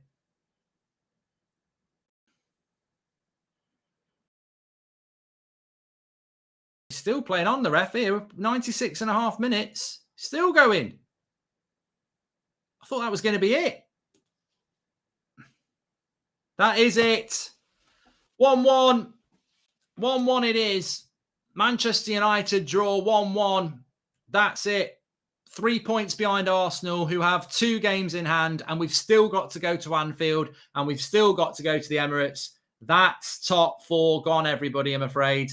If there was ever a chance, it was today, and they're fucking shite at the end of it. That is an abysmal performance from an abysmal set of players who do not deserve to be wearing this shirt. And unfortunately, we're going to have a lot of them still here next year. And I don't care whether the manager's Eric Ten Hag, Pep Guardiola or Harry Potter. He ain't going to be able to turn this lot around because they're shite. They're absolutely shit. They're an embarrassment. They really are an embarrassment. And look, right, if you're giving out scores for effort, that's absolutely fine. But they're just not good enough. No one's saying they don't try. They're just shit. They're absolute shit, and they're just not good enough. And I'm looking at the players here as well, shaking everyone's hand, and some United players have actually got smiles on their face. You've just fucked up 4th place. It's a weak mentality. I'm telling you now, if that's Roy Keane or Gary Neville or anyone like that in a United shirt, they're losing their shit. They're walking around smiling hands going like this. Yeah, well played, mate. Well played. See you on Instagram in an hour. We fought hard. Bollocks. Anyway, look, links in the description, player ratings. I'm going to lose it a bit because I think that is one of the worst performances we've seen from United this season. The lack of effort after Atletico Madrid and 2.5 weeks off, and the last chance to put some pressure on top four, and they play like they're the bloody away team. Some shockingly bad performances today. We'll talk about it on the player ratings. I'll see you over there in about a minute's time.